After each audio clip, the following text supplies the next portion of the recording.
ain't breaking, we are taking, this is our time. Just breathe, this won't be a hard fight. The truth cash shows in the night.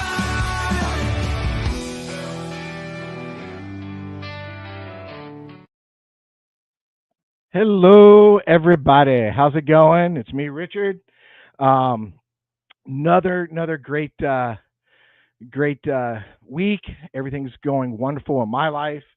I'm enjoying the fact that I got weekends off again, so having a good time. I'll be out in the woods tomorrow, and looking forward to finally doing some more research and putting out some cameras and stuff like that. Tonight it will only be me. Johnny is in the field. He is, I believe, out at the Happy Place. He started yesterday, and I think he'll be out there for the entire weekend. So, always looking forward to see what kind of evidence and stuff that he finds out there. Um, hey, South Central Facts and Beliefs. Who do we got? We got Leonard. Hey, Lenny, how you doing, buddy? Lenny's our guy. There's Sharon, sweet Sharon. She's guaranteed to come in and say hi every single time. Awesome. But so he's out in the field, so we'll be hopefully on the next show he'll pop in. But of course you can always subscribe to his channel, which is Sasquatch Encounter Brigade, and see what he puts out and stuff like that. He did just do a 2-part series where he took the last 7 years of research and broke it up into 2 series, so you can go and look at what he has accumulated out there at the Happy Place. And if those of you that don't know the Happy Place, that is in Georgia. You can go back to one of the earliest episodes that we have. I think it was episode 2 or 3. I don't remember now, but it was interviewing Happy Harris. The property is named after him because he had his encounter out there, so they just nicknamed the property, the Happy Place. So, if you guys get a chance, definitely go over to Sasquatch Encounter Brigade and check that out. Again, my channel, BFFG, Bigfoot Research, or Bigfoot Florida Guy. You can always check it out there. Granted, just giving you a forewarning, I haven't done a lot lately, but that is picking up, especially now with the temperatures changing. It is hot. And those of you that don't know Florida, it's hot. It's really hot. And we haven't even started summer yet. It's not even official. To give you an idea, if you go into your kitchen, set your oven to broil, and stick your head in it, that's Florida right now. And we're only in the preheat stage, so we still got a long ways to go. But we're in a drought, so we're not getting a whole lot of rain. And what little we get is drying up really fast. So hopefully we get some more rains, but without the hurricanes. Don't need the hurricanes. But other than that, everything is going good with us. Johnny was looking forward to the show, but like you said, he got vacation time. He's got where he works. He has to schedule vacation so far in advance and approvals and stuff like that. So when it happens, he's got to take it. So tonight we got Scott Post, and we're going to bring him on. He is also a researcher here in the state of Florida. He's going to talk about his encounters and just the stuff that he's dealt with since he's been involved in this rabbit hole that we all call Bigfoot. And so I will bring him on, and we will get started. How's it going, Scott? Good. How about yourself? I'm doing outstanding, but I hope to get better later. So, where are you at in Florida? Where are you considered at? I live in Tampa. Tampa. Okay. Yep. And y'all getting a lot of rain? No. We had some the other day, but my wife's crying when she goes out. She has to go out with the hose. So, right. And water all her plants because she's a big plant person. So. Oh yeah, it's tough on plants right now. Oh yeah. Because where I'm at, it's really weird because I consider myself Central Florida, but according to Florida, I'm considered South Florida. But if you ever watch the map, the thunderstorms actually pop up here. I mean, we get tremendous, right dead center. They just explode. They just show up on radar. We're not having that. We had a couple of days where some fronts moved through, but we're not getting the rain that we usually get at this time of year. Yeah, it's been a little dry. Yeah. Yeah, April, May, we start the wet season, and we're just not getting it. So, and I noticed it in my research area is very dry. So, Okay. yeah, so you're up there. A lot of competition in that area. A lot of research groups out of Tampa and the surrounding areas. Yes, there are. There are. We got, let's see, the ISRT, which is the group I belong to. Wearing the shirt today. Yeah, and we have Marie's group, and then so we were at a month ago. We were up in Colt Creek. Right. Yeah. That's where I first met Scott. Everybody, there was a get together up in Colt Creek, and that's like a 2-hour drive for me. So I left pretty early to get up there, and had a great time. Got to hang out with a lot of people and get to know people and talk and shoot the breeze and stuff like that. I had met Scott. There's a couple others. I got another guy coming up on the show pretty soon that was also there. Met him. But me and Scott talked a little bit. He told me about his encounter a little bit and everything. And I'm like, here's the problem is with Scott is I want people to hear your story. So when I meet people, I'm like, don't tell me. Come on the show. Oh, okay. Get me on the show. You know what I mean? Because I want to hear it new and fresh like everybody else. You know what I mean?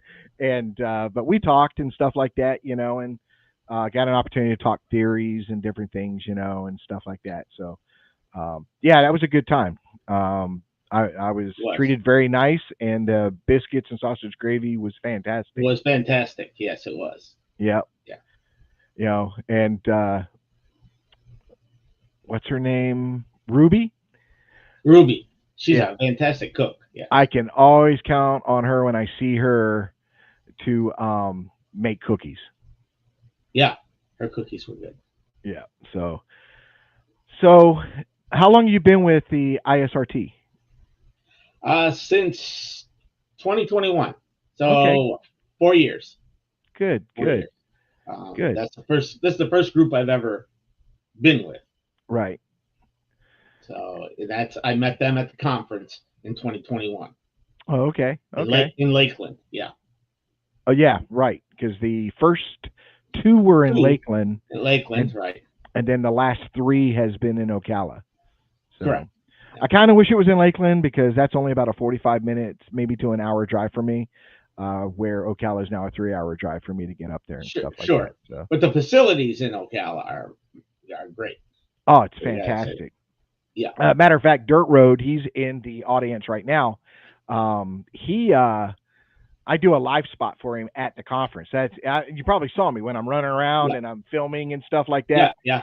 I'm doing a live spot for Dirt Road. So he likes to do the conference and get it out there and stuff like that so people can see what we're doing and stuff like that. Because I don't think people really understand how big that place is. It is massive. It is. You know what I mean? It is huge. And you've got that, what do you call that, Jumbotron in the middle. So wherever you're at, you can stop where you're at and look up and see who's on stage and what they're saying and stuff. So yes, that was very nice. The setup's very good. Yeah, it's massive. And sometimes it looks like there's not a lot of vendors there, but I don't think it's due to the fact there's not a lot of vendors. I think it's because there's so much room to spread out. Yeah, you could fit 3 times as many vendors in there. Oh yeah. Let's say this year there was 100 vendors. There's room for 300 more. Yeah, easily. I think they could do 300 more. Because they're all single tables and stuff like that. Some grab up a lot of space and take up a lot of room, but not too many. So let's go back. Now, when you got into this, how old were you, or when was it that you had your first wow moment? I was 17. Okay. So at 17 years old, you're in high school. You know what I mean? I was probably a senior involved in high school. Senior in high school. You're probably involved in a lot of other things, and girls were big back then. And Friday night parties out the lake or whatever, you know what I mean? And hot rod in your truck or car or whatever you got. Whatever. So were you into Bigfoot at 17? Was that on your radar? Not at all. A little background. I grew up just to the west of the Catskills in New York. I grew up on a dairy farm. Okay. So that's what I did. I hunted, I fished, and I milked cows. That's pretty much what I did in high school, you know. So um, we had between my grandfather's land and other land around, I probably had 400 acres I could go up and hunt. And there were trout streams and small lake. So I was always in the woods as a kid. A lot of people were. So, and I'd heard of Bigfoot. I think I'd seen, the Legend of Boggy Creek. I think I'd seen that had been out for a few years. Uh, but Bigfoot was something out in the Pacific Northwest back in the 70s. This was 1979. I remember it. Because it scared the crap out of me. And Right. I've never been scared in the woods before. So, I was up to get a little in depth into it. I was up scouting for deer. It was beginning of bow season. I didn't hunt with a bow, but so I was up back looking for deer. Gun season was going to start in about 3 weeks. So I was just up there, small game hunting. I always carried a 22 rifle with me wherever I went. I was up there following deer trails and looking at deer and whatnot. And so Go ahead, say it. I put it up my there, daughter. so you better say something. Yeah, she did. That's my daughter, who's in Dallas. She lives in Dallas. Oh, nice. So I was up there, following deer trails, scouting for deer, and didn't think of anything about Bigfoot or anything of that nature. We didn't have any predators up there at the time. There were no coyotes. The biggest predators we had were foxes. Bears weren't. Nobody had seen a bear up there in 20 years. You know what I mean? We had deer. We had turkey. Those were what we hunted: deer, turkey, rabbits, grouse. So nothing was big up in the woods, so it wasn't anything to be afraid of or to even watch out for. But I was standing there. It was just not quite dusk. I was leaning up against a tree thinking, well, it's about time for me to, by the time I get back to the house, it'll be not black outside, but dark enough to where I'm glad I'm home without any flashlight with me. So I'm leaning up against a tree, and it's all the trees up there, a lot of maples, none of the leaves were on. If you walked off of the game trails, you were making a ton of noise, crunch, crunch, crunch through the leaves. But I was leaning up against a tree, and there was a few pine trees, maybe 40 yards away, to where you couldn't see, and it was dark enough, you couldn't see into the trees, than the pines, because they still had all their needles on, and it was, how the pines are. So I'm listening, and I heard a grunt, and I said, wow, that's a big deer. The big bucks will grunt really hard. I said, well, I can't see it. I'm looking, and I'm staring, and I'm going, nah, I don't know. 30 seconds later, it did it again, and I'm going, no, that's not a deer. I don't know what it is, and I'm just thinking, the only thing I've ever heard grunt is a deer. But I said it didn't sound quite right. And then I said, you know what? I wonder if the neighbor's pigs got loose. That's what it sounded like. It was a big pig. He used to raise a dozen pigs a year and sell them and whatnot. And I said, maybe it's one of his pigs, but domestic pigs, when they get loose, they're noisy out in the woods. They're noisy everywhere. They're just not a quiet animal. And now, let's stop for a minute. How far away do you think the sound came from? 40 yards. 40 yards, okay. 40, 50 yards at the most.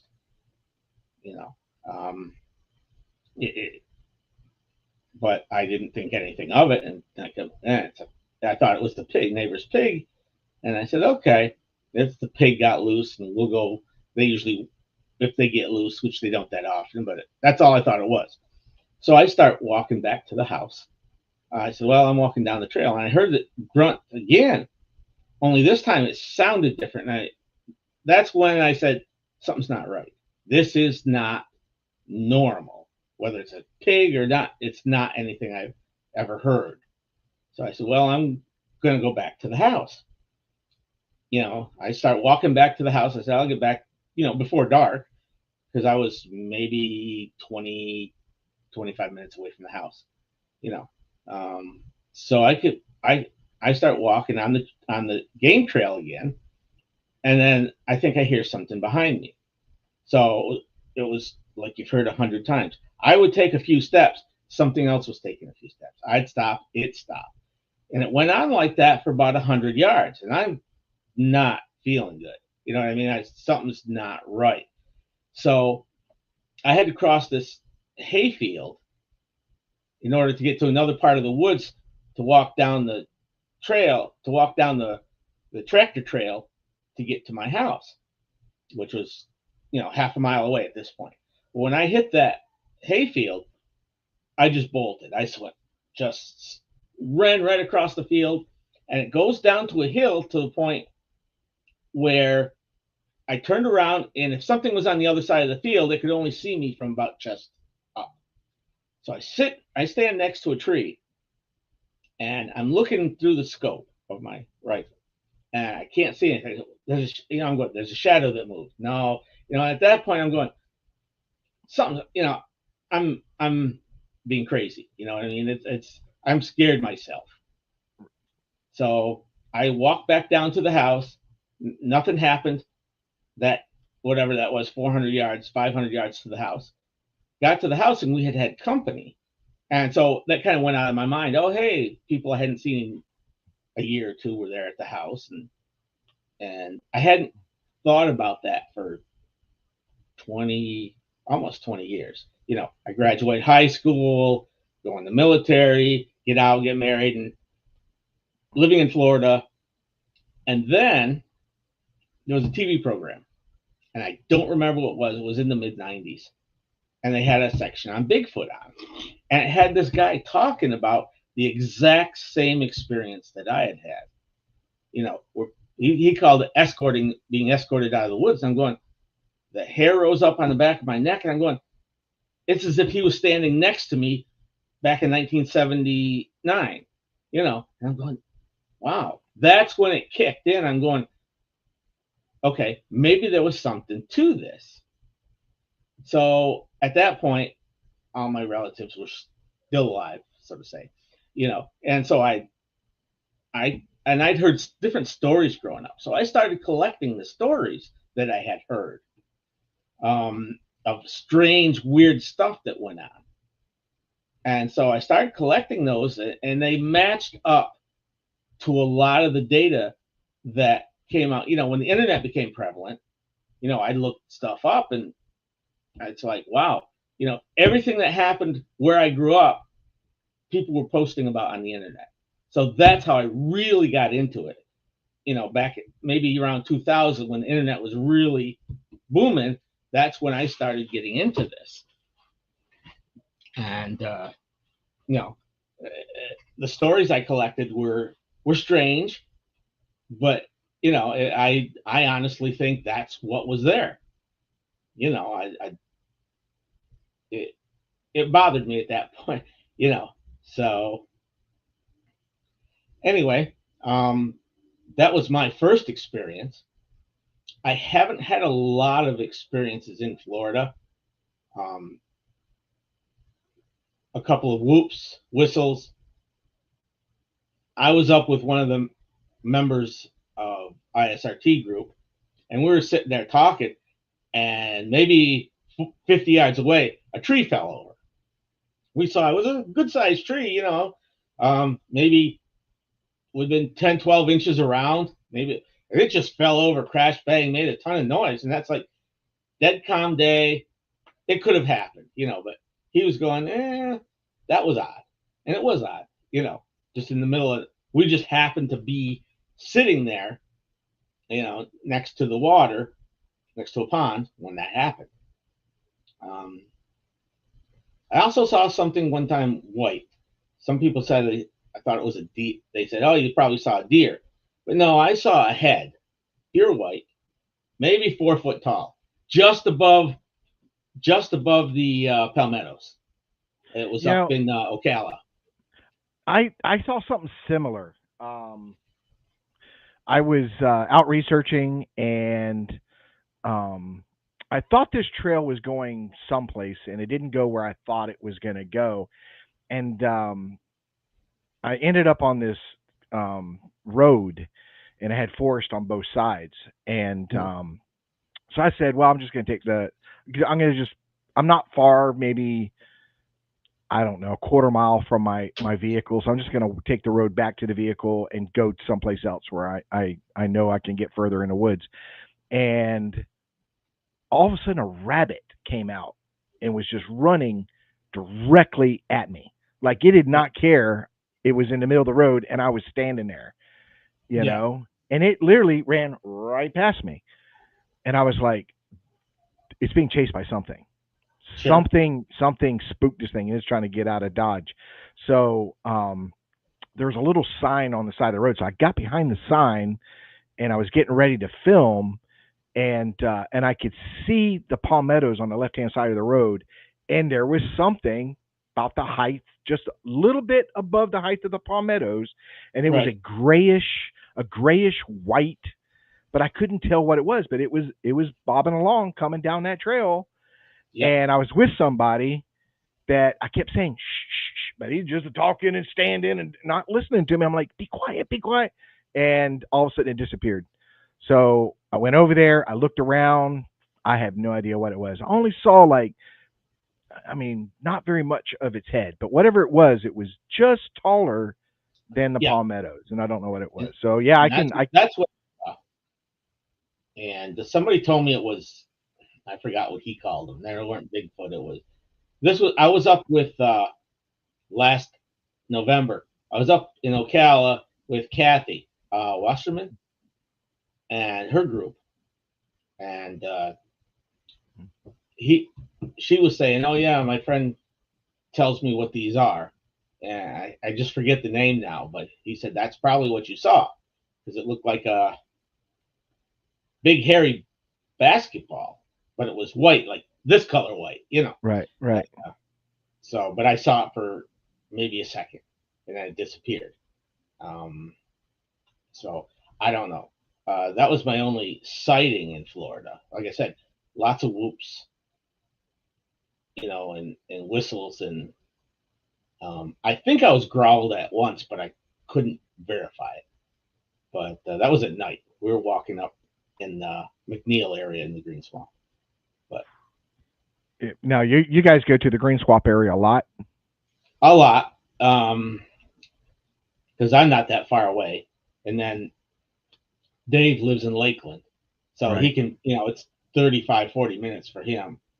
Uh, the other guys will come from a couple other places, but we go to the Green Swamp a lot. That's most. I've been to Ocala a couple times, but mostly it's been to the Green Swamp. Uh, Well, it's definitely always good if you have a place that's convenient. You know what I mhm, mean? And I know mhm. that the Green Swamp has a reputation of having a lot of activity, and a lot of research groups do go out there. I want to say, I think the last time I sat down and thought about it, I think I knew of about six different Florida research groups that go out there. So it's Yeah, a very, very active area. You know what I mean? it is. Um, yeah, so that's why I try to. I've talked to Dave and stuff like that, and said if him and any of his people want to come to where I go for the day or something like that, um, it's nice to get away and try another place and Oh, sure. and Yeah, I'd stuff love like to that. do it. I'd love to go anywhere. And I can pretty much free up any weekend. I'm not busy Yeah, on the weekends. yeah, that's me. I'm free every weekend. My area, it's the area that I actually research is about, I want to say, roughly 3,000 acres. But Mhm. it's then there's a dirt road. That's it, just a white gravel dirt road, and then it's a 12,000 or something like that state park. See what I'm saying? So it's really all one, but I kind of gear off towards this area because there's no camping, there's no hunting, you're not allowed to have a fire. It's very restricted. It's a preserve. It's to preserve It's a, wildlife and stuff like that. So, sure. and I've had some pretty interesting stuff out there in the last few years that keeps bringing me back to that area. But I travel too, so I have roughly about 4 different locations that I like to travel to and go to. So, Mm-hmm. Mm-hmm.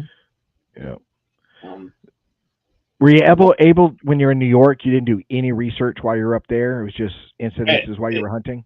it was incidents while I was hunting. Incidents that happened to my uncle, a couple of my uncles. They had incidents. Um, my, my one uncle, where I grew up, again, very, very rural. Um, up until I was like 14 and 15, it was a dirt road we lived on. Okay, it was extremely rural, and we're all deer hunters. Everybody growing up hunted deer. So my uncle shot a deer, and in the backyard of the house, which was like half a mile from where I lived, we all lived on the same street pretty much. He hung the deer on an old swing set from the kids. Everybody hung the deer. It was cool enough. We hung it for a couple of days before we butchered it. Yeah, I've done the Well, same thing. you know, um, he came out one morning. The deer was gone. No tracks, no nothing. And where we lived, nobody's going to steal the deer. Okay, everybody's armed. It's just you'd have to know the deer was there, and anybody driving up and down the road, well, you know who they are, and they're not going to do it at night because we'd see the lights. So the deer ended up being missing. Of course, he was upset. Um, but we never found out what happened to it. So Wow. that was something that what happened to the deer because nobody believed it. Everybody said somebody stole it. Who was stupid enough to go up there in his backyard and steal the deer? Well, it's pretty obvious that if you got a dead deer hanging in your backyard that you own a gun. Yeah, yeah. You know what I mean? So I'm Again, probably not there advising. weren't any neighbors. Nobody's, you know, to find the nearest neighbor, you had to walk up over probably a mile or more to get to the nearest neighbor. So that was one of those things. The other thing, we called it the blackberry monster.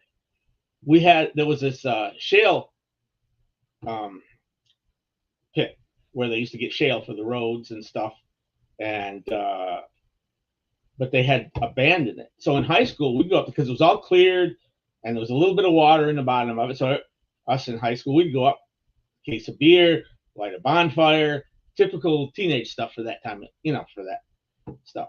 Well, whenever you cleared land like that and did that, after several years, you'd have blackberry bushes and raspberry bushes. Everything starts to grow up around there. Well, I wasn't there at the time, but I heard it from in school, on that Monday. And they said, we were there, and they said, we saw a bear. And I said, well, you saw a bear. Wow, nobody'd seen a bear in there in a long time.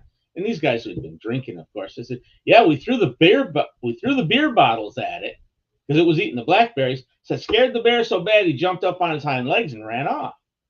And I thought, oh wow, up until 15 years later, I thought that's what I was going. No, bear didn't do that. No, they wouldn't do that. They didn't do that. So that was one of those other incidents where, there was a couple incidents up there like that.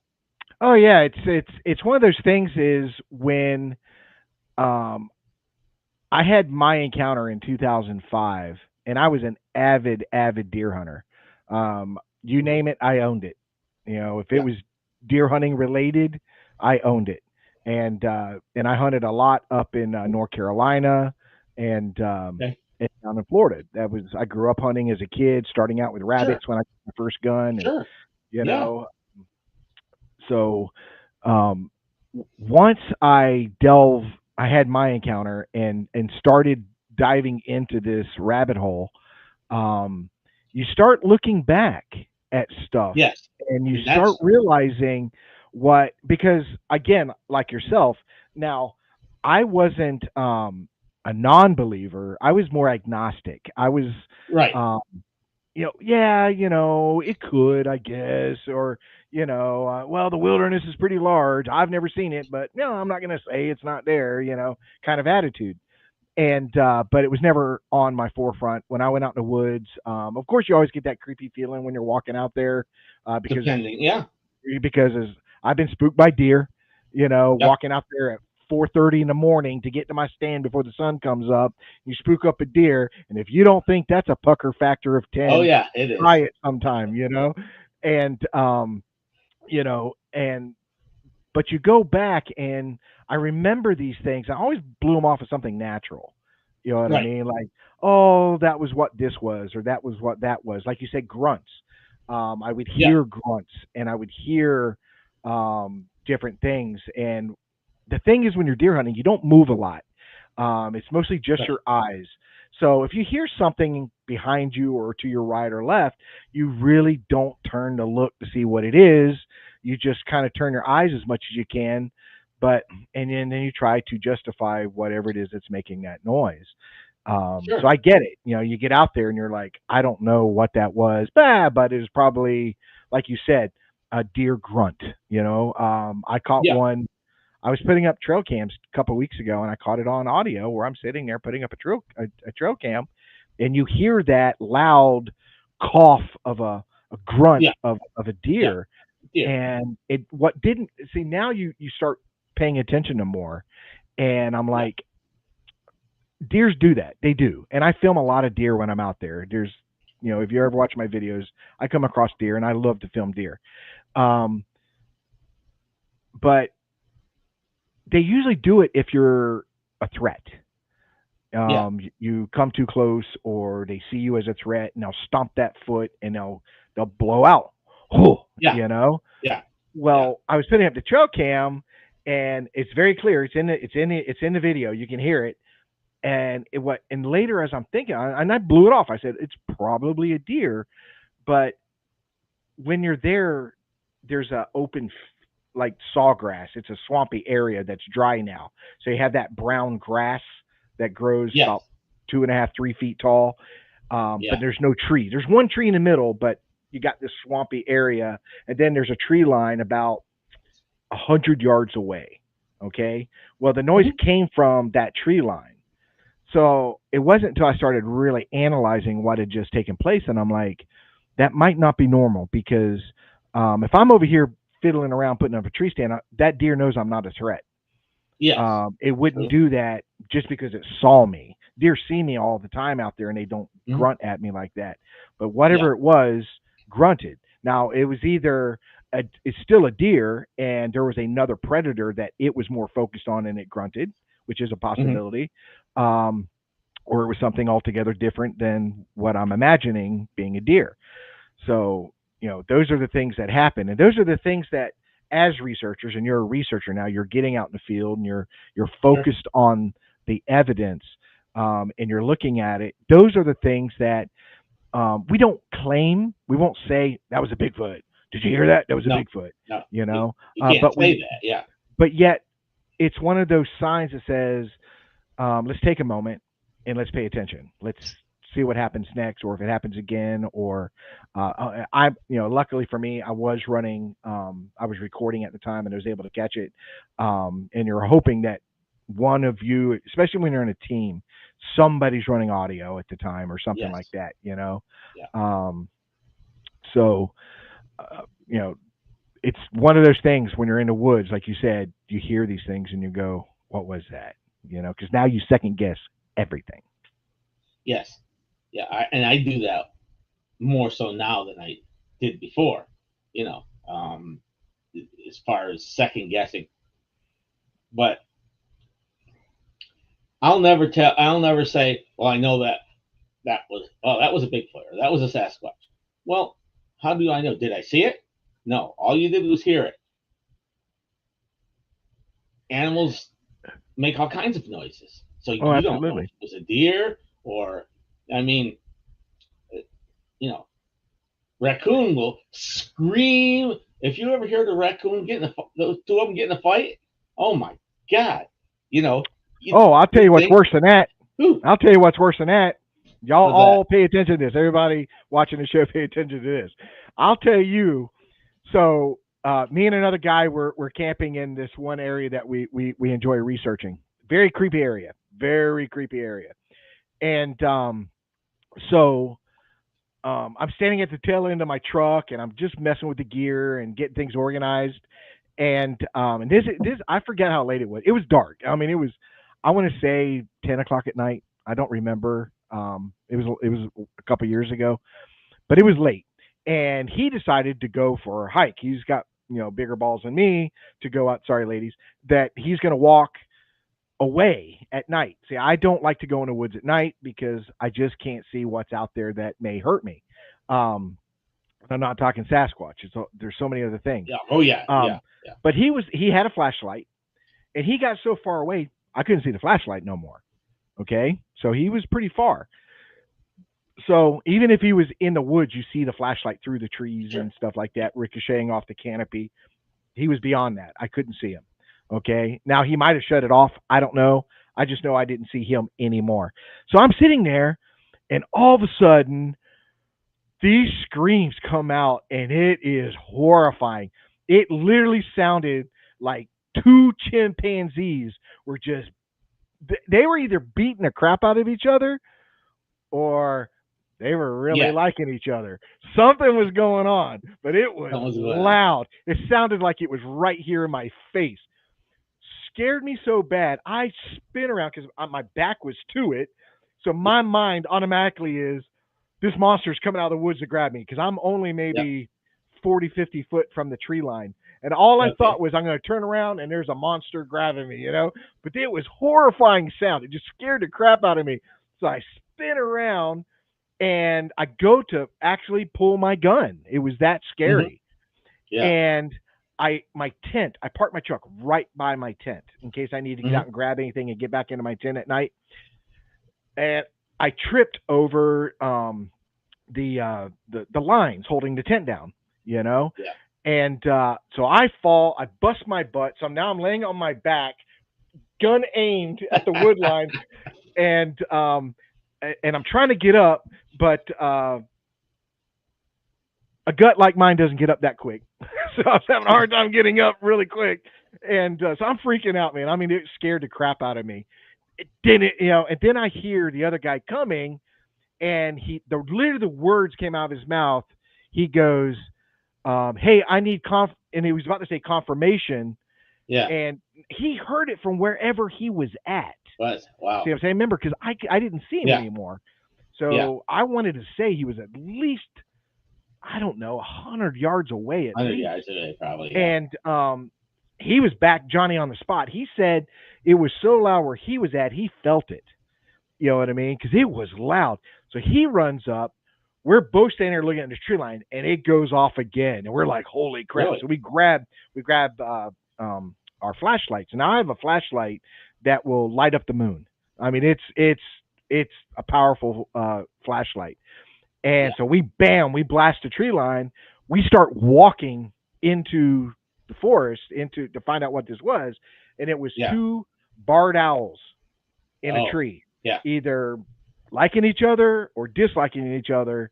But they were going at it up in the tree, Yep. and so we were recording at the time, so we caught the whole thing on recording. But it scared the crap. So I'm telling everybody, barred owls will scare the crap out of you at nighttime. Yeah. They Yeah. make noises that aren't the hoo hoo hoo. They Yeah. can Yeah. go freaking nuts, and it literally sounds like primates fighting. The next day, because he has this really big boom speaker that he takes out there to do vocals, and so we decided to play that recording.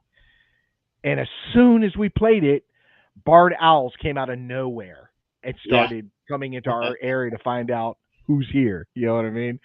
So I remember that really, really, really vividly, because Yeah. my very first encounter was a vocal encounter, and it was extremely scary. And so I'm more sensitive to vocalizations than I am anything else. See what I'm saying? Okay. Yeah. Um, I'm really paying attention to vocalizations. So anytime somebody tells me, "Hey, I've got this," "Hey, I've got that," I want to listen. I really do want to listen. Hmm. Now, I don't like doing audio.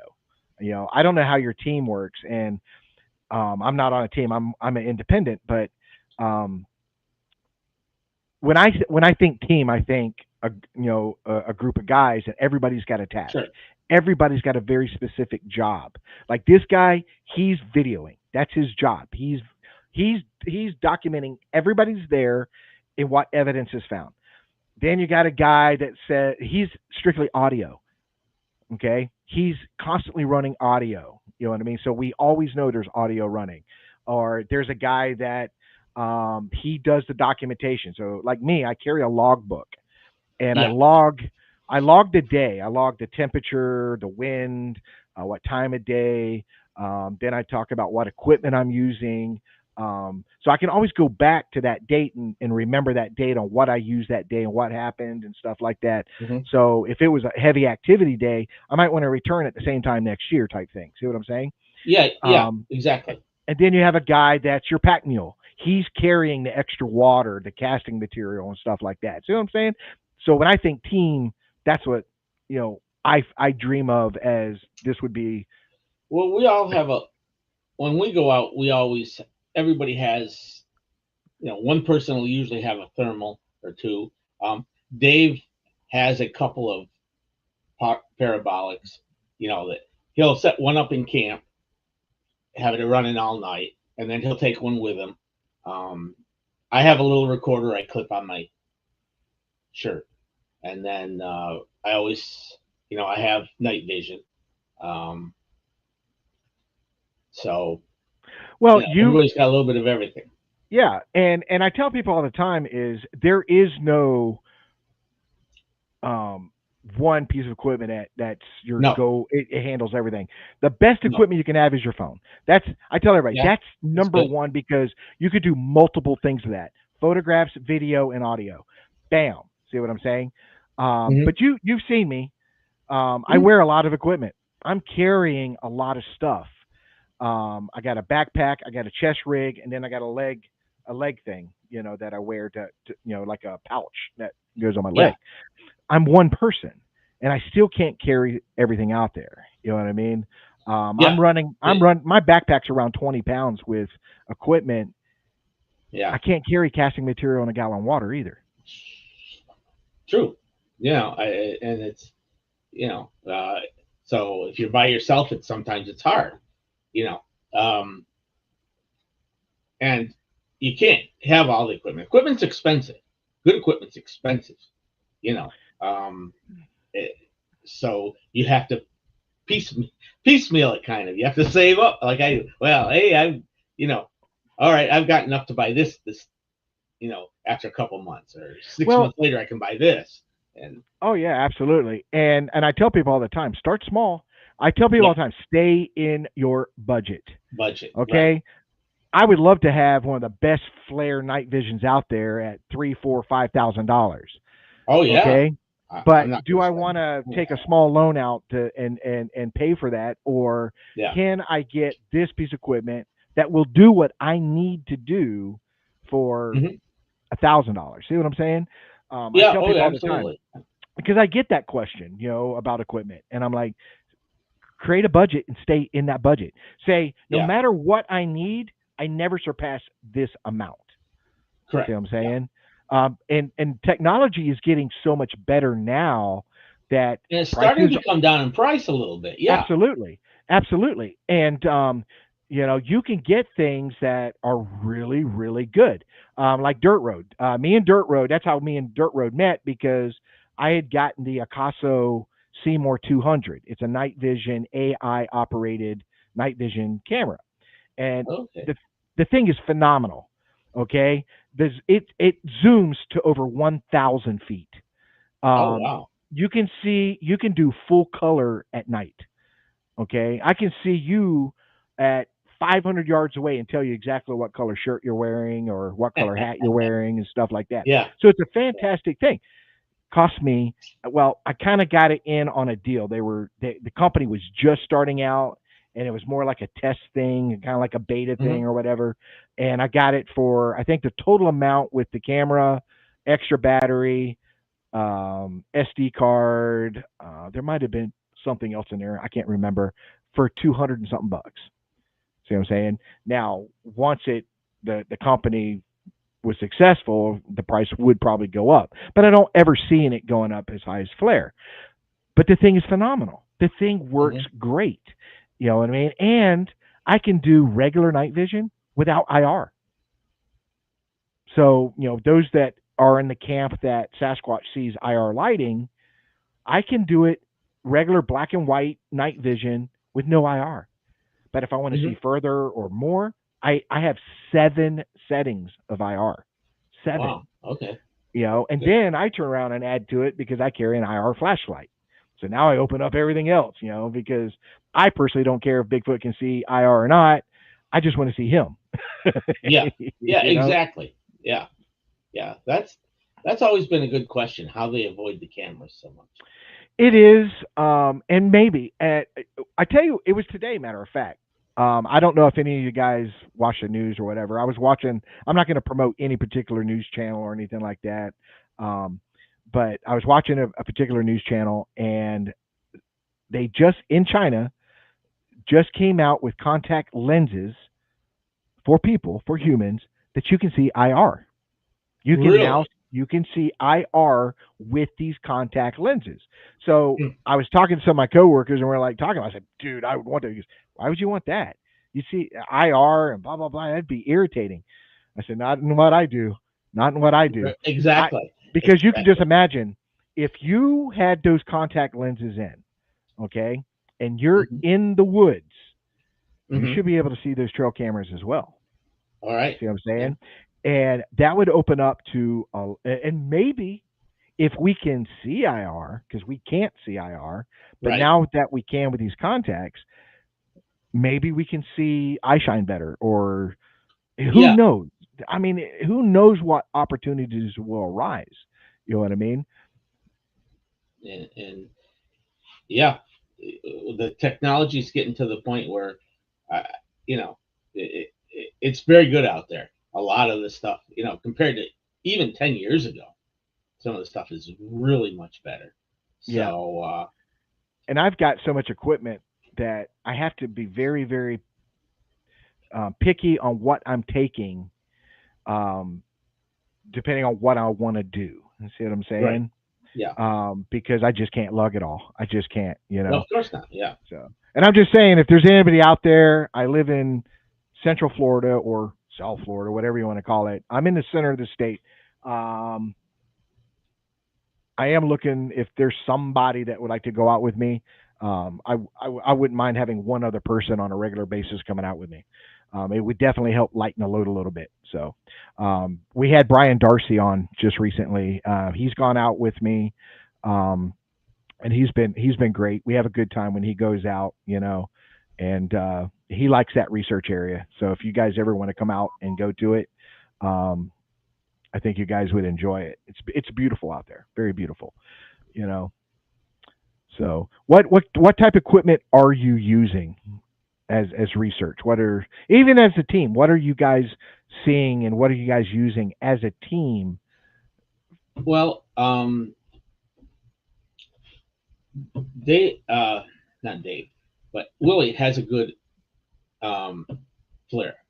It's a scope, and that's really good. And then I carry a night vision. It's decent. Okay, I can take pictures with it. I can record video with it.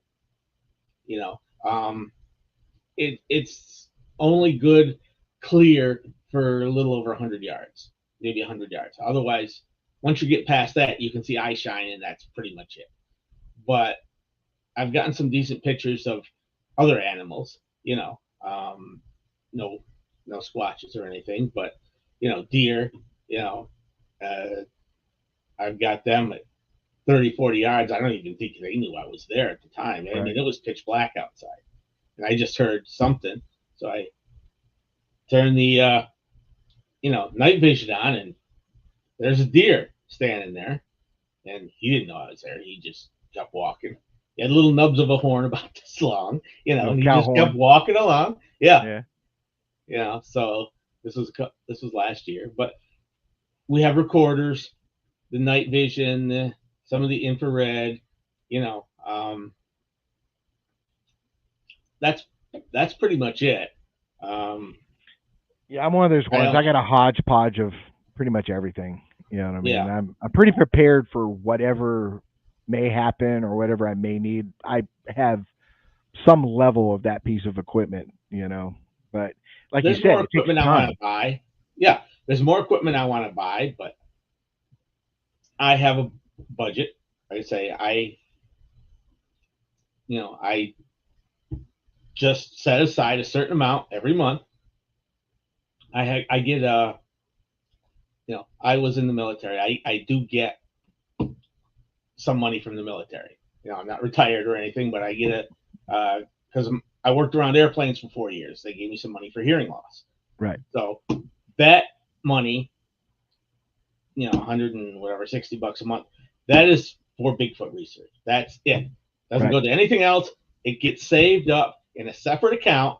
And when I get it, hey, I can buy this now. I can buy Right. that now.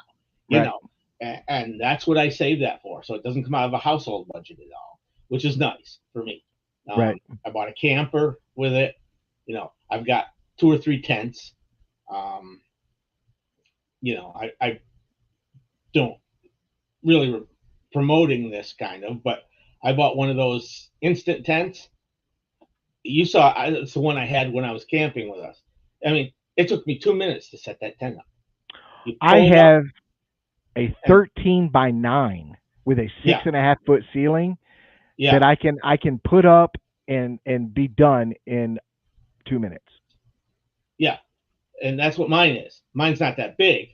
Although I do have a new one I ordered that has a 5 foot ceiling in it. So Yeah. I haven't tried that yet. Well, But I've got multiple tents. I've got one that actually goes on the bed of my truck. I've got mhm, one that's a small pup tent, a one person type thing if I camp and I yeah, need something in my backpack I can carry. I have my favorite tent, which is about a 5.5, 5 foot tall dome tent, yeah, regular. And then I got my big tent, which I enjoy, because as you progress with your equipment, so does your camping equipment. It progresses oh as yeah, well. yeah, yeah, And yeah, my fat butt has a hard time putting britches on when you're laying on your back on the floor of a tent. yeah, You know what I mean? Air exactly, yeah, mattresses don't help out very much, and yeah, yeah, air mattress you end up being a taco the next morning. yes, So I got yeah, this huge tent, which was a $300 tent. Somebody was selling it on Marketplace for $75. So oh I wow, jumped on it. I got it. And so now I got this huge tent. So I upgraded from an air mattress to a cot. So now I yeah, can sleep on the cot and I can sit. I put a yeah, chair in there. I've got a portable toilet in case I need to go to the bathroom and I don't want to go out of the tent and have to put on clothes or shoes or get my feet wet. You know what I mean? I can go yeah, right there. exactly, yeah, So it's my little apartment once I'm out there. So yep. And comfort means I a lot had when one you're of out there. those. I had one of those, a nice big tent, but it just by myself, it took me 20 minutes to set that thing up. And I said, there's got to be a better solution. Yeah, I'll have to send you what this one is, but it's the one where the middle, all I do is walk around to all four posts. Yep. Well, the center, I raise the Uh, center first, then I just yep. go to each post, extend it, extend it, extend it. Now I'm standing. Now the rest of the time It, is just putting stakes in the ground. it's Reactive Outdoors, is what mine is. It's called, the name brand is. It's I green and it's reactive. It's I called don't. Reactive Outdoors. I don't Wish I knew. I was playing with There's a couple of Streamyard. companies that do that. Yeah. There's a couple of companies that do that. And, you know, years and years ago it wouldn't bother me, but I'm older and Right, easier is better. right, and that's what I'm looking at. I I've done some video when I go out there because I really love And like I said, when I started this, I was a nobody. I didn't understand anything. I didn't know how to do this, this, and Hmm. this. So those that go to my channel, if you go back to the beginning and see what we were putting out, it's horrible. You know what I mean? Hmm. It's basic. It's just, but I progressed where I can edit. I Sure. put in music. I got all this and stuff like that. So I'll do some videos where I show up at the campsite and I record the whole time that I'm setting up camp, but I do it in fast motion where you Yeah. see me running around like this, putting the tent together and doing this and this. So 2 minutes was for you watching was 10 minutes or 15 or 20 minutes of me doing the Yeah. whole camp, setting up the Yeah. grill, setting up the chairs, doing this, doing this, and doing this. You know what I mean? Yep. But it's all everything I do is quick. Everything I think about is lightweight for one. I mean, my Hmm. tent isn't lightweight. It's not heavy, but it's not lightweight. I wouldn't take it in a backpack. Let's put it that way. But most of the stuff, when I look for it, I'm like, is it lightweight? Can I carry it? Hmm. You know what I mean? Like I just broke down this year and got a generator, and then one of those inverter generators. Okay. It's a They're tough. 4,000 watt, Yeah. which is pretty Yeah. good, gas powered, but it weighs 45 pounds. It's not the big Good. square ones that the same 4,000 by the same company. If I went with a regular generator, was 120 pounds or something like that.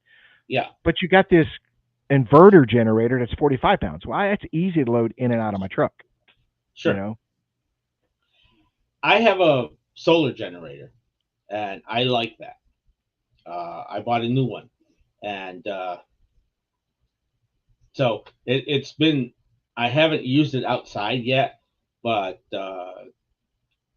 I've used it because they say if you don't use them, if you don't use them for a long period of time, the battery will start to go bad. And I had one before, and that's what happened. I didn't use it for about a year. I couldn't get it to charge. It wouldn't hold the charge at all. So this one, I use it. I have it in the house, and I plug my phone into it, or I'll plug my laptop into it, and just to use it. But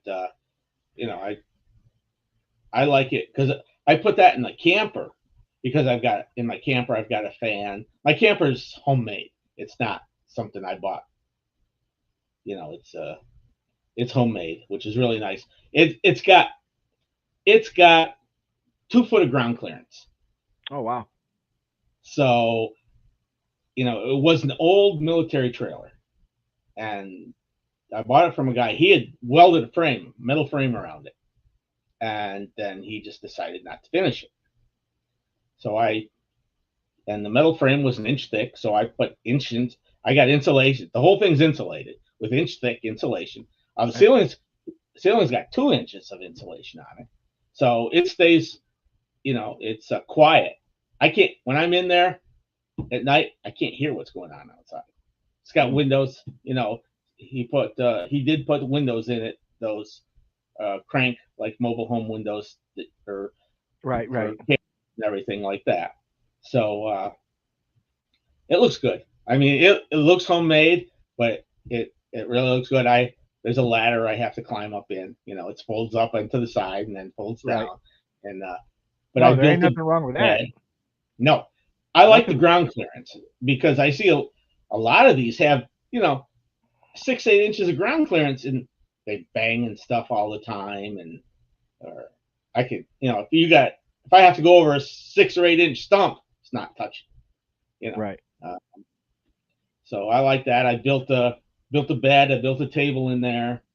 Um, I always thought about building one, and where when you open up the back door, it's actually bunk beds that fold up and strap, yeah, so you yeah, have more room for whatever, and um, no, have a small air conditioner unit on it. Like I said, this generator that I bought, it'd run a camper easily, a big camper. yeah, It's yeah. 4,000 watts. It'll run the AC, it'll run a It'll run it. refrigerator, Yeah. the AC, whatever you need, stove. Well, that's what I did during hurricane. Me being working construction, I have a couple of generators. One 6,000 watt. So I hooked that up to. I didn't. I was without lights for a while, but I mean, I plugged in my refrigerator, my freezer, I had TV, radio, I had everything for Right. when the hurricane hit. Well, So and like I said, I'm about functionality. Anything I buy, I always think about Bigfoot. I think about, okay, can I yeah, take this camping? Is it lightweight? Is it mobile? Stuff like that. And but I wanted the generator to be versatile. That when we have a hurricane, I can run. Like if I'm in my room and I'm going to bed, I can run fans. I can run a yeah, television because on my TV I've got digital antenna, so um, I can run my mini fridge, and there's little yeah, things. And now I could not yeah. run the whole house. It's a 5 bedroom, No, 3 bath. I could not run a whole house, but I can run some important stuff to at least have some level of comfort.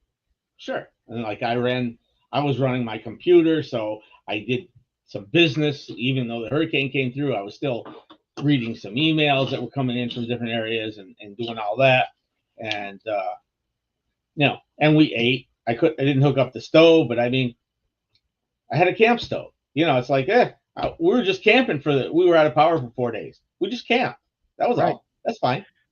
And I've thought about that because we've had a couple of direct hits where I'm at, and Yeah, I thought, man, it'd just be better to go camping. Just leave the house, go camping for a couple of days, and come back if I'm going to be without power, anyways. Um, yeah, but yeah, I mean, it's like I said, everything I do has to work in the avenue of Bigfoot. What can I use? Why can? And like I said, that's one of my now new piece of equipment. Before that, the newest thing I had was my drone. I did buy a drone, yeah. so I do some drone footage and stuff like that. So I always wonder. I've been told you can't fly drones over parks and stuff like that. You're not supposed to. I don't. you can't. The state has a mandate, or statute or whatever, that you cannot fly them in state parks. Now, if I'm outside the park, I can fly it Huh. into the park. I can fly it over the Oh, park and everything. I cannot be in the park flying a drone. See what I'm saying? yeah, And there's a lot of rules, a lot of stipulations. Trust me, I've had to educate myself on it because I yeah, fly a drone, and I want to stay within the law, especially with YouTube. If I yeah. That's why. But one of the good things is especially my channel. I can't speak for Johnny what Johnny wants to do in the future with his channel, but with my channel, Bigfoot Florida guy BFFG, I I do not monetize. So it doesn't matter how many subscribers I get. I can have 1 million subscribers. I don't care. I'm not going to monetize my channel because as soon as I monetize, I can't fly drone anymore. I cannot put Ah, any drone footage on my thing at all because as a pilot with without that license, I cannot make money off of it. So okay. even if it's not really the drone making the money. It's a video, and I'm walking, I'm hiking, I'm camping, but Sure. there's a little Yeah. bit of drone footage. But as long as that drone footage is in there, bam, I can. Not only will YouTube not let me post, and I'll probably get a violation, but the FAA will fine me, and the first fine is 6 figures. Okay. Yeah, They don't. They're not playing around. they're not playing. They treat drones as if they are actual aircraft. They refer to you as a pilot. They refer to you Okay. as that is the aircraft. That's why I get people all the time. Sister and I were talking about all that stuff that was going on in New Jersey, and I'll shoot it and shoot it and shoot it. You shoot down a drone, you're in a lot of trouble. It's a Really? felony right off the bat because the FAA does not distinguish between shooting down a drone and shooting down a Cessna or a DC-10. They do not differentiate. You shot it down. It was an aircraft. See what I'm saying? Uh, but there's a lot of restrictions, but they're not restrictions that I can't work around. See what I'm Uh huh. saying? I can work around them. Like when I do mine, now I don't know where I research is a preserve. It's not owned by the state. So I can fly a drone out there unless they post or mandate no drone flying. But again, if I'm out where I park my car and fly it into the preserve, there's nothing they can do about that. See what I'm saying? Okay. It's I the see. same as if I fly it to your house. I can fly it over your house. There's nothing you can do about it. Now, I'm not going to lower it to 10 foot over your pool, watching you barbecue and watching your kids play or peek in the windows. Now I am in violation. But people Right. get upset because it's hovering 200 feet up above their house or it's flying by. That's all legal. That's Mm-hmm. all legal. See what I'm saying? It's Yep. really funny because I did not know this until I researched it. That every human being, everybody, your property, your airspace to your home Mm-hmm. is literally defined as infinite. Yeah. You I've you heard that. own it. Yeah. You own it all till forever. That piece above your house to forever. But when it comes to aircraft, drones, or stuff like that, they're not a part of that. See what I'm saying? Yeah. There's nothing you could do about it. They have access. So, but the only in I don't know about other places, but I know that like when I got the drone, I stayed within the limits where I've got a drone that's under 150 grams, so it's very Mm-hmm. small, very lightweight, 4K video capabilities, records, does all that. Um, so the only thing I have to have is what I forgot what it's called. It's called, I think, the Truth Certificate or something like that. It's free. You take it online, you take a test, and you print it out. And all they ask is if you're ever stopped or whatever, you can show them that certificate. The other one is I forgot what it's called, a 101 or something. Maybe somebody in the chat room knows what it's called. Very expensive to get, very difficult test to take. Matter of fact, it's so difficult that they recommend that you take a class to learn to pass the test. See what I'm Yeah. saying? I've talked to people that have taken a test, and they said it's literally like getting your pilot's license. It's very, very Mm-hmm. tough test. So, but when you get that license, you can commercialize. Like you do Okay. construction, you can hire that guy to fly over your building or whatever you're building to check the roof or Mm-hmm. check this. See, if I did Mm-hmm. it, you can't pay me. Yeah. See what I'm I saying? see. You cannot pay me. You know, I can't film a wedding and somebody says, "Hey, thanks for filming a wedding. Here's $50." I'd be in violation. See what I'm saying? Yeah. Okay. I see that. That makes sense. Yeah. Well. So, and also on the somebody brings this up, TWT. If you're, that's why I stayed within the limits. I knew I've read everything, I've studied everything, watched everything. If you stay under 150 grams, you have a lot more freedom.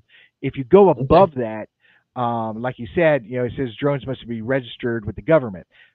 Well, it's not registered with the government per se. It's registered to the FAA. You have to have an RFID tracker on your drone. Oh. Okay. So when you're flying the drone, they can monitor where your drone is. They can tell, hey, you flew over something you're not supposed to fly over or whatever. See what I'm saying? You do have to put an RFID. They require it on those larger drones and stuff like that. I But see. it's Yeah. not required for anything like I said, 149 grams and below. You don't need that. So I stay within Okay. that. It does, like I said, it's still another tool, but it's not the tell-all tool. See what I'm No. saying? You've seen drone footage. The canopy is very thick. You're not seeing a whole Oh yeah. lot. Yeah. You're not Um, seeing a whole lot. Yeah. I've spotted deer and different things like that, but I use it in the sense that if, let's say, there's a canal and I can't get across the canal to get to the other side, I can launch the Mm-hmm. drone to fly over there to give me a layout and an understanding of what is over there and stuff like that. See what I'm saying? Okay. So Sure. it has its perks, it has its areas, but again, it's not the this is what you need. You know what I mean? No, I don't think there is that equipment. That No, this is the only thing you need. No, no. it's going to be a combination of things. Yeah. So. What is with your team ISRT, and it could be anywhere, Green Swamp, wherever y'all go. What was the one solid piece of evidence that made you guys as a group going, "Wow, that was pretty good"? Um. A sound. We were out there one time, and the owls were starting to go off, but we're going. That one over there is not an owl. We're all sitting there going, "It's not an owl. What is it?" And it wasn't high in the. You know what I mean? It wasn't 50 feet in the air, 30 feet in the air. When we heard the sound, it was, you know, 7, 8 foot off the ground. Right. You know, And that happened to me twice.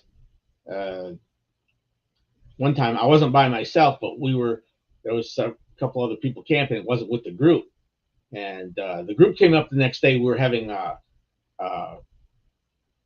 a guy come out from the university who and teach us a class on different plants and what's safe out in the woods, what's not. You know, is this edible? If you get stuck overnight, can you eat this? You know Oh, what I mean? He was doing oh, all that for us. that's important But stuff. it's good. It was good stuff. Yeah. Uh, but yeah, we heard an owl, and we're saying that owl was sitting on the ground, or that owl was sitting on a picnic table. You know what I mean? It was that high. And we're just on, but it doesn't sound quite right. You know what I mean? It didn't sound like an owl. It did, but it sounded like me mimicking an owl. You could tell the difference. But it was, 100 plus yards out in the middle of nowhere. And I mean, we couldn't have walked to it probably. We could have, but yeah, it was out in that place where it would have taken us half an hour to walk 100 yards. Right, You know, right. So but have y'all been able to catch some prints and stuff like that? we have not. We cast a print with Marie's group that weekend we were out. Uh, we cast a print, um, so that was interesting. It was a clear print, and Marie's got that. So, but I've seen prints that we didn't cast, and I've seen stuff that um, not so much the prints, but we saw a tree one time that was twisted up, and I said somebody did this, but did somebody? I mean, it was 2 inches around. It would have taken somebody or two people to really twist that tree and tie it. It was tied up in, the only thing I can say is looked like a bow, you know. Um, but it would have taken two people to do that. That wasn't in the green. That was where was it? I forgot where that was. It was in the Green Swamp, but it was different place near a Boy Scout camp over there. But yeah, that was weird. That was one of the weirdest things we ever came across. Um, they took pictures of it because it was, and it was up off the ground. It was a good 6 or 7 feet. So somebody would have had to bend the tree over, twist it, tie it in a knot, and then let the tree go back up. But it would have taken a couple of people to do that. And maybe they did do it just to be smartass. But Yeah. that was weird.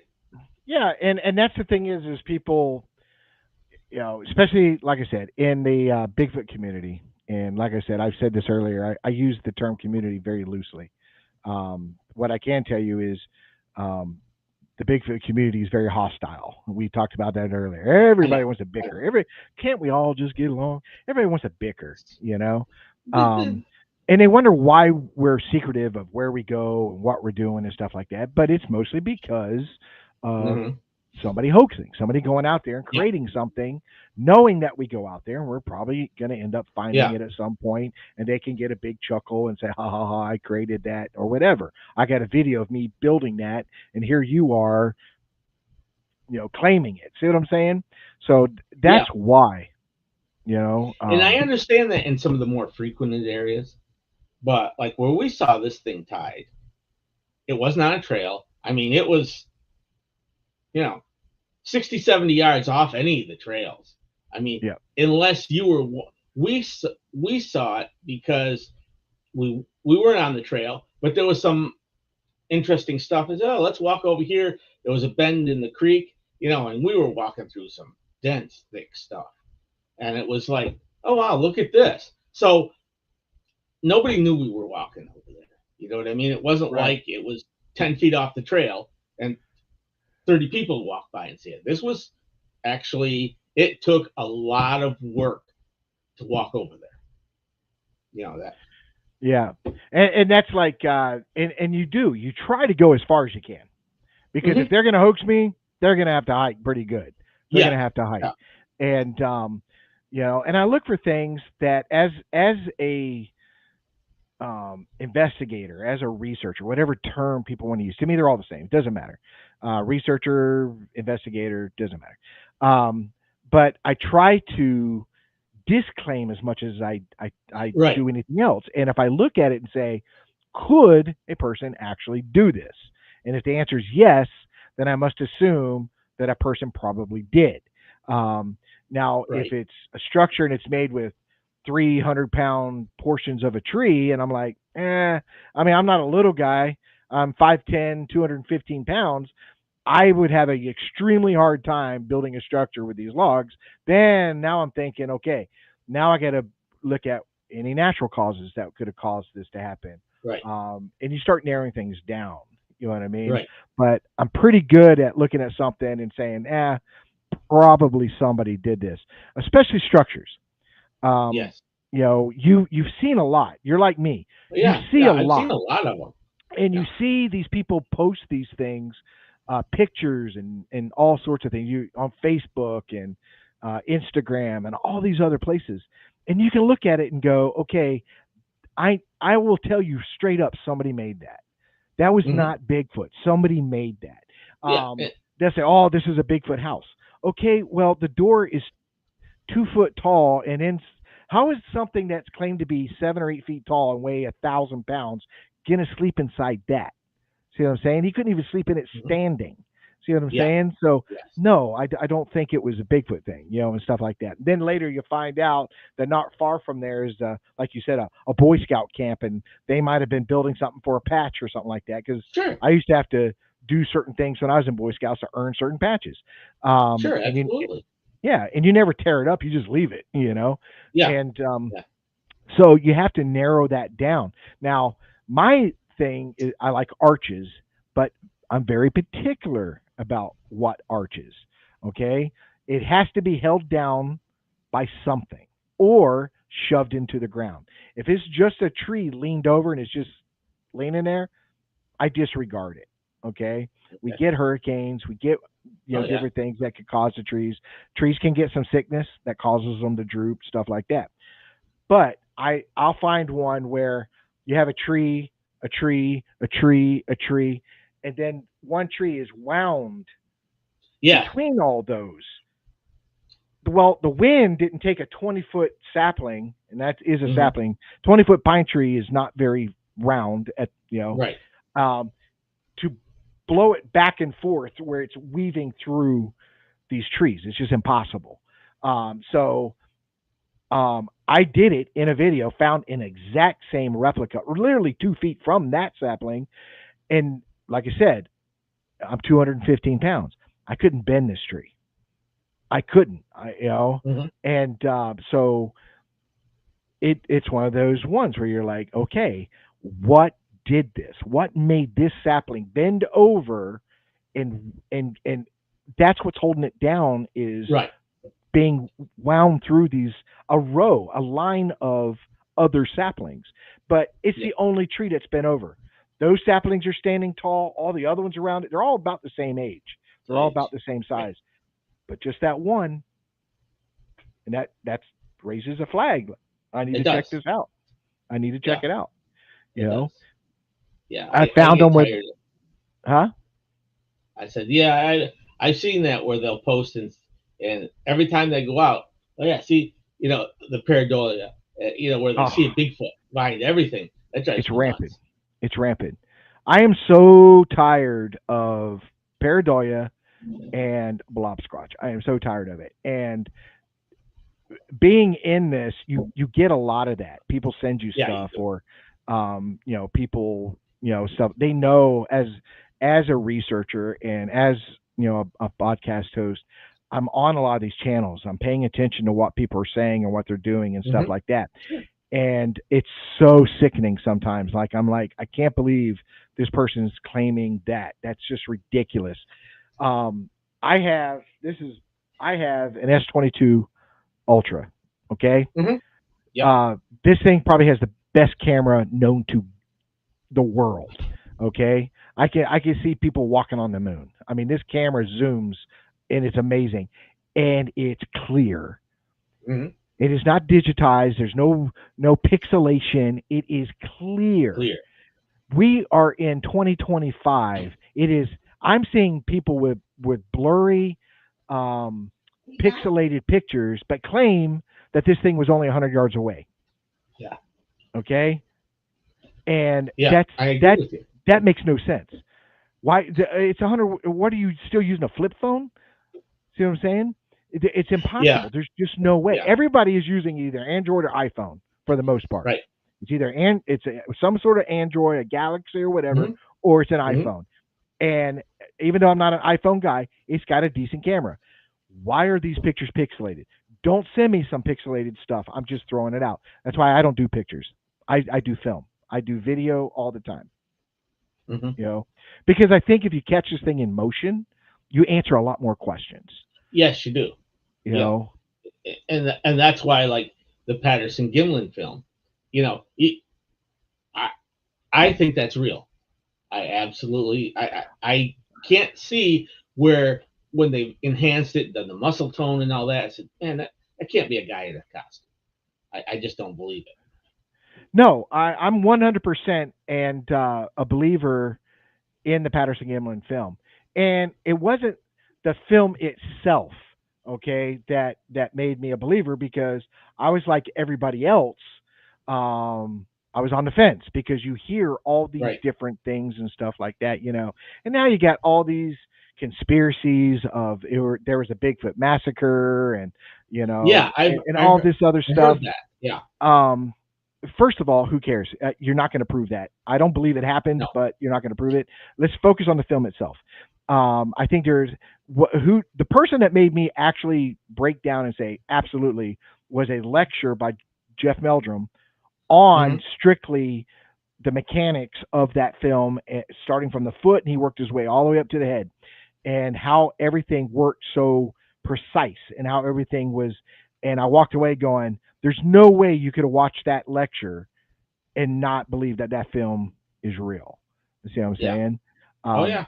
Even if you X out all the you know the conspiracy theories and who felt this way about Patterson, who feels this way about Bob Gimlin or anything like that.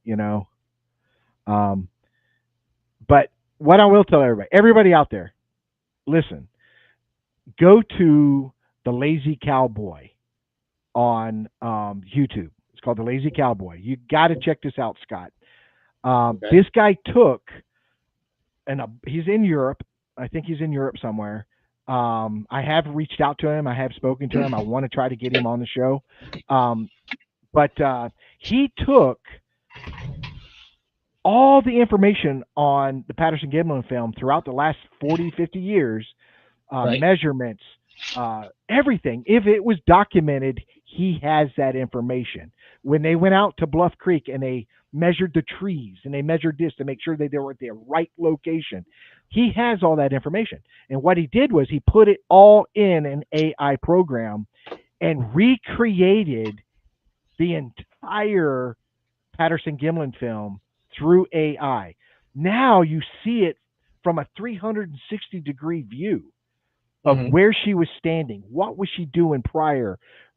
When the horses came around the bend, what was actually there? And where did she come from? Where did she end up going to? See what I'm Yeah, I'd like saying? to see that. Yeah. Oh, it's amazing. He takes some liberties at some places where it's a little bit of humor, but other than that, it really opens your eyes to you literally live the experience, Scott. So anybody out there, go check it out, The Lazy Cowboy. It's really really impressive how he AI, because I'm a big guy where AI has benefits, but it has a lot of Hmm. drawbacks. A lot of drawbacks. We deal with it all the time, like we were talking about hoaxes and blob squatch. People are Yeah. coming out with AI photos every single day. You know what I mean? Hmm. Um, so that's where it's hurting, what we're doing. But when you have different, like my night visions run by AI, different things, there are some benefits. There's going to be some things that absolutely will help us out a lot. So Sure. But yeah, watch that video because you really get to see more than what you see in the film itself, and it's really impressive. It's really cool. He actually proved that people like MK Davis was not at the when MK Davis went to Bluff Creek and all that. He wasn't at the Yeah. right location. Oh, I've heard that. Yeah. He was Said he he was was, but yeah. he was approximately 800 yards away from the actual Patty location Mm. because there are two bends that resemble each other. Like I said, this guy had so many topographical maps from Google Earth, everything. He took every bit of information and put it into this project and created this film. And so he's right. Everything he has is right on the money of where everything should be, what it was. It's impressive. So I encourage anybody to Yeah, go I'll take a check look that at out. that. Yeah, I'll take You a know, look and at it's not a long video. It's not long. And he's done a couple. There's a couple of them. And like I said, sometimes you can tell the guy's got a sense of humor. So he'll have Bigfoot doing a dance, you know what I mean, or something. He, Well, not that's on fine. that portion, but like at the end of the film or something like that. Yeah, You know what I mean? yeah, But it's pretty impressive. It's pretty cool. But it's the evidence. It's the evidence that people like myself, you, David Sidoti, and so many other researchers, it's the evidence that we collect that creates the ability for people like him to do that. And hmm the evidence is extremely important, and it has to be good evidence. It can't yeah, be hoaxes. It can't be, different things. That's the worst thing that we have. It's the yeah. worst thing that we It's the can deal hoax. with. Yeah, yeah. Um, Because you know, there's I only a couple of there's a couple of films out there that look real. Um, Patterson Gimlin film. Um, you know, what's the other one from Washington State up in the Blue Mountains? There, I forgot the guy's name. He was a park ranger or something, and then or worked for the Parks Department. God, what's his, and he did some footage back in the early '90s. That looked oh, you're talking about Freeman? Freeman. Freeman Yeah, footage doesn't look bad. I like the Freeman footage myself as well. I do. Yeah, When you look at the Freeman footage and the Patty film, there's a lot of similarities. there are. Yeah. I think the bulkness, the height, the head Uh shape, the huh. face, even the face. Uh huh. Um, I think they're right on the money. Um, hmm and I think the one that Freeman got was taller than Patty. This Yeah. guy, this is a great thing because, and I don't want to upset anybody when I say this, because everybody has who they like to watch and who they like to believe in, and I'm fine with that. I'm just telling you my opinion. Okay, this is strictly my opinion, but I was never a big fan of Thinker Thunker. I felt that he created his own graph of bone structure that he uses it on to superimpose on different subjects that he's hmm measuring in the films. Okay, leg length, arm length, hip length, stuff like that. I'm telling y'all, the one thing I enjoy is math. I know it sounds weird. I'm a math guy. I'm a numbers guy. And from day one when he started doing it, I was like, his math is wrong. It's not correct. He's manipulating the math to fit his narrative. Well, this guy that I was telling you, the lazy cowboy, actually shows you that mistake. You will see where he's not calling Thinker Thunker out, but you can see where Thinker Thunker is wrong hmm on his Yeah. measurements on these creatures. And now I'm not saying this guy is saying that the Patterson Gimlin film is a hoax. He's not. He's just presenting evidence. But he did take Hieronymus, the guy that claimed to be in the suit, Yeah. Yeah. superimposed him on Patty, and it was a perfect match. Okay, where Thinker Yeah. Thunker says it's not a perfect match. Thinker Thunker, but what this guy did was he found a picture of Hieronymus at the right angle walking that now he can use that, impose it. He does impose it, but he does not change any measurements on Hieronymus or Patty to put them together. See what I'm saying? hmm So there was a Yeah. match. Now I'm not saying Hieronymus. I do not believe Hieronymus was in that suit No, at I do all. not believe he is. There's way too much evidence that says that man is a liar. Okay, way too much evidence. I'm not going to go into that deep dive. Um, but you know, and like yeah, Cryptic Crystal says, she makes a great point. Um, Thinker is not a researcher of Sasquatch. No, he does claim to be self-taught on what he is doing. He has a background in something else that he says applies to it, but it really does not. It really Hmm. does not. Um, but like I said, I'm a Yeah, big yeah. Patty fan. I'm a big Freeman Yep. fan. There's another one. Yep. I forgot the name of it. It's an Ontario Bigfoot coverage, but it's where the family is walking, and really far in a distance, you see something stand up and then walk around the tree and disappear into the forest. Yeah. It's a Yeah. very Okay. short, I've seen that. very Yeah. short video. Hmm. Okay, I like that video, and if I can ever remember the name of it, I'll probably save it into my YouTube files, so I can always go back and look at it. Whatever it is very large. It's bipedal, and it literally gets up, stands up, and walks around a tree and goes off into the woods. So, Hmm. so um, let's see. Have y'all casted any prints or anything like that? No, Did I ask? No. we not while I was there. They've casted before, but Okay. not while I was there. Yeah, I like castings. I do see a lot that I don't see what they're seeing as far as the footprint. Um, they want to point out toes, and I'm like, I'm not really seeing toes. But then I see some that I'm like, that's pretty good. That's Yeah. pretty good Yeah. if that is real. And what I have found through doing this is, on average, I would say on average, and I've caught some pretty good footprints.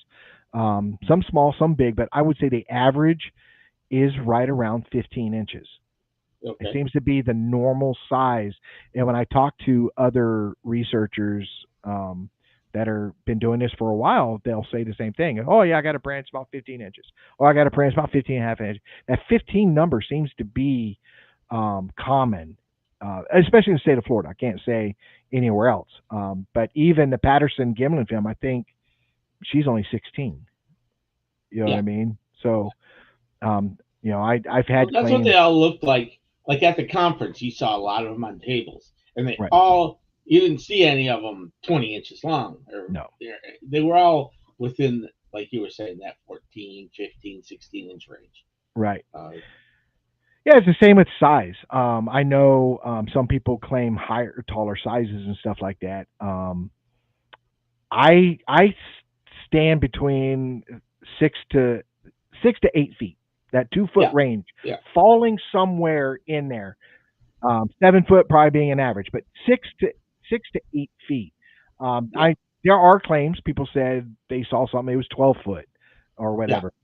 And that's fine if they saw it. That's what they saw and stuff like that. But it's a little harder for me to grasp onto that. 12 feet That is would be 2 12 feet. feet would be 1,500 pounds. That's a big animal. Yeah. Um, which is really cool. I saw an interview yesterday with Jeff Meldrum was talking to this. It was a great interview, probably one of the best interviews I ever seen him do. And real casual. They're sitting on a couch having a conversation, and he brings up size. And he said, "Here's the crazy part: is Sasquatch his size?" And he says he goes, he estimates anywhere between 8 to 1,200 pounds. Let's say that Mhm. range, Yeah. depending on size, 6 to 8 foot, but around that Right. range. Because they estimated, I forgot what they said. He estimated Patty her weight to be, but it was pretty significant. Six Yeah. 800 pounds. Um, Yeah. so he said anywhere, let's say 6 to 1,000 pounds. In their height, it is perfectly normal. That's actually more beneficial to be that height in the woods than human size. Is it? Okay. He says it's way more beneficial. And and I know you could be 8 feet tall and disappear very easily in the woods. You're Sure. not sticking out like a sore thumb. You're not. You know, it's when you step out in the open or you move something. That's why I tell Right. people all the time. We're in the woods. we see movement before we see anything else. Yes. A deer can stand right in front of you. You'll never see that deer until that tail moves. Yep. You're as a hunter, you know that. That's true. Yes. I had a Absolutely. deer. I had a deer pop up right in front of me on my deer stand. How the hell did that deer get right there? I never saw it get there. Yeah. It's right Yeah. there, and I It's didn't right even see there. it I know. until it flicked its tail. Yep. So Yep. I had. yeah, and that's a good point. You know. Cryptic Crystal brought it up, and I believe in that also. It's a scientific fact that the closer you get to the equator, things get smaller. The further away from Sure. the equator, animals get, A lot larger. of them do. Yeah. They Yeah, get larger because they need to retain mass for colder weather. That's part of it. right.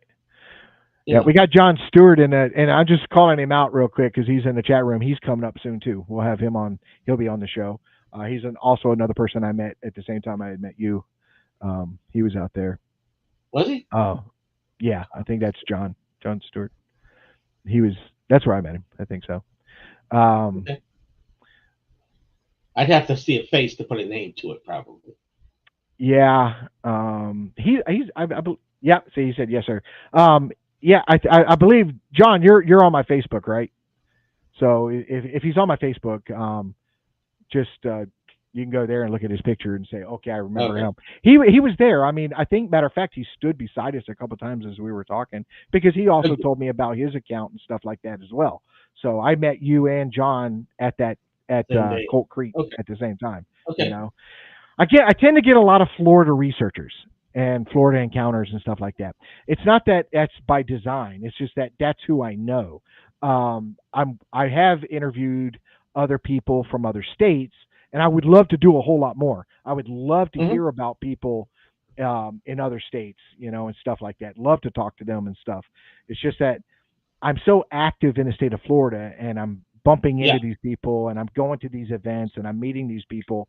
So it's just the way it is. But I would definitely love to talk to people in other states as well. One of my goals is I'd love to talk to a Native American, somebody in the Seminole tribe or Mississippi or Lumbee Indian or anything like that. That's more of a local tribes to get their history and what they were taught and what they know, and especially if they've had a sighting or something that they're willing to talk about. I would love to have a Native American. That'd be great. You know what I mean? Yeah, absolutely. Every time I say stuff like that, somebody else steals that idea.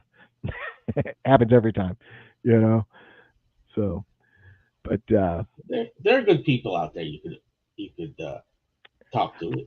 Oh yeah, I've created a pretty good network. Where I've got people that I trust that I can call and talk to and discuss certain things and stuff. There's some I won't, for one reason or another. But that's people in general. There's just some people you confide in, some people you don't, stuff like that.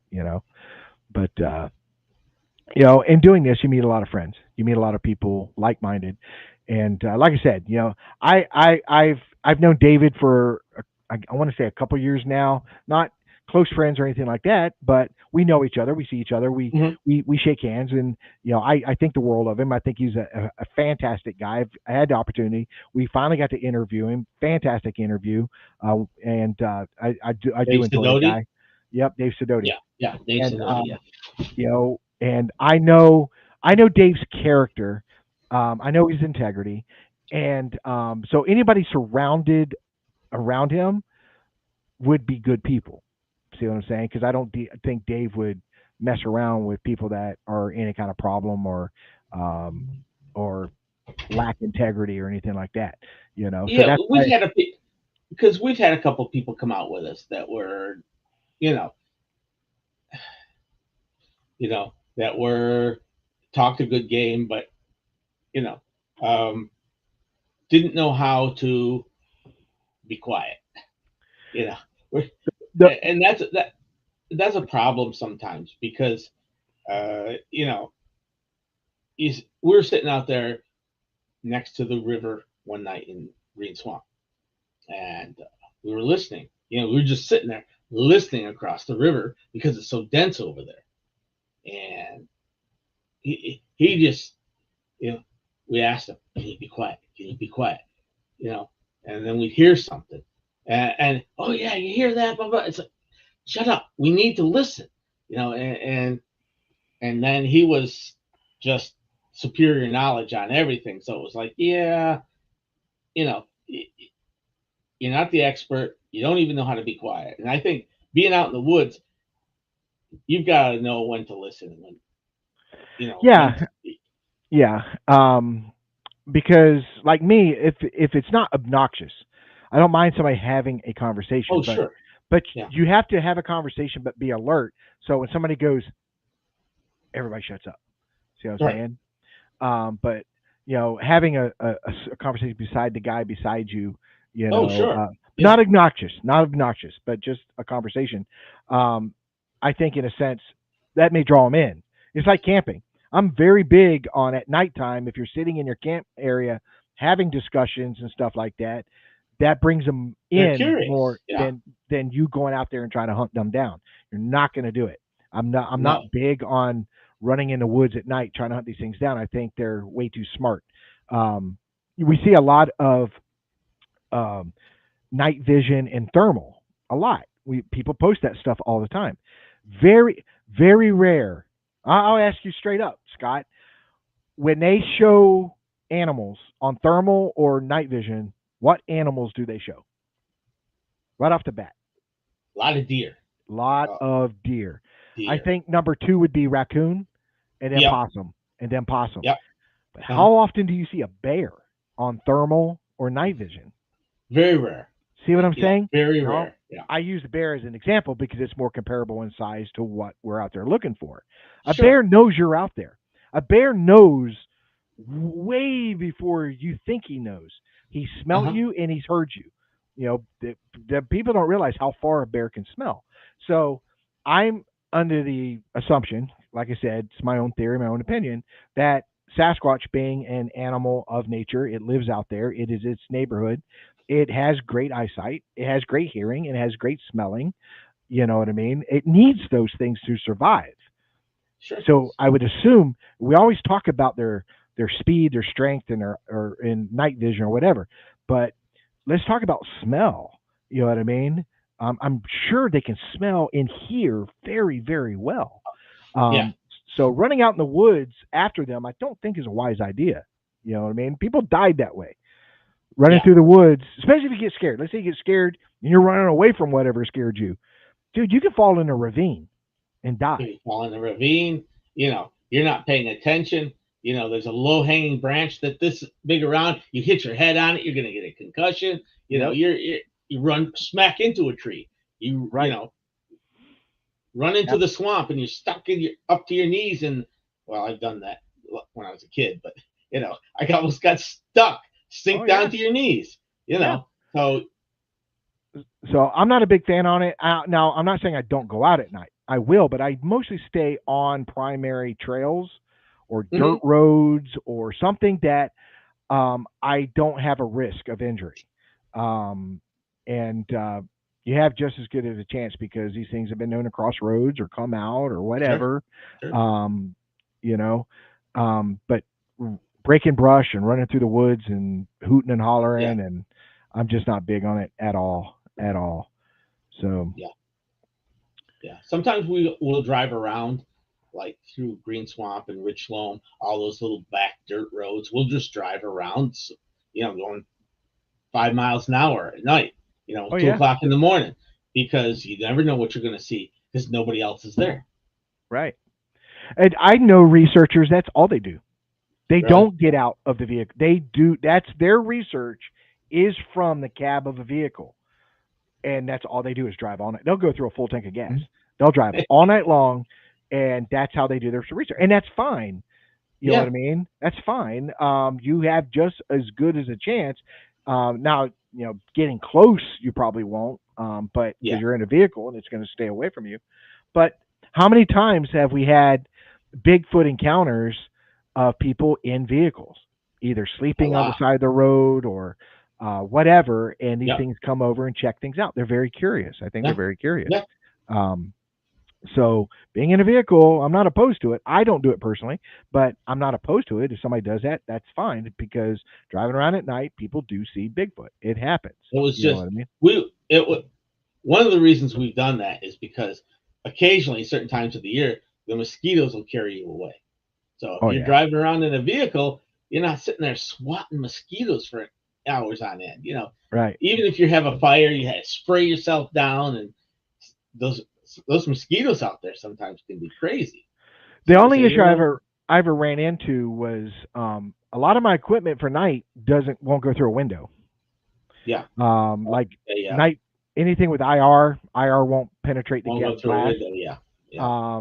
Even thermal will pick up the ambient temperature of the inside of the The cab. car. Oh, okay. So if you're running the AC, for example, the inside windows are going to get cool, and that Sure. affects your thermal. See what I'm saying? Okay. Yeah. Um, so you have to, like Johnny. Johnny has a great setup where he has something that is outside of the vehicle, and then he has a iPad that he's monitoring the thermal from inside the cab.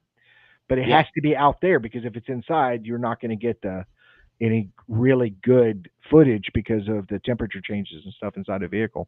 You know, Sure. but good deals. Anything else you want to throw out there? Anything else that your team does? What do y'all have coming up? You said you're going out tomorrow, but as a team, as Yeah. a group, As when a are group, y'all all getting together? we as a group, all of us, we haven't said anything yet. Usually, we do that more towards the fall Mhm. because you know very few of us want to go out and sleep in a tent this time of year. Right. You But know. y'all don't do any day things where you get out there like at 7 o'clock in the morning and just stay until noon Yeah, and then go home. that's like we're gonna do tomorrow. Me and his name is Willie Douglas. He's part of our group. He's been with the group for 15 years.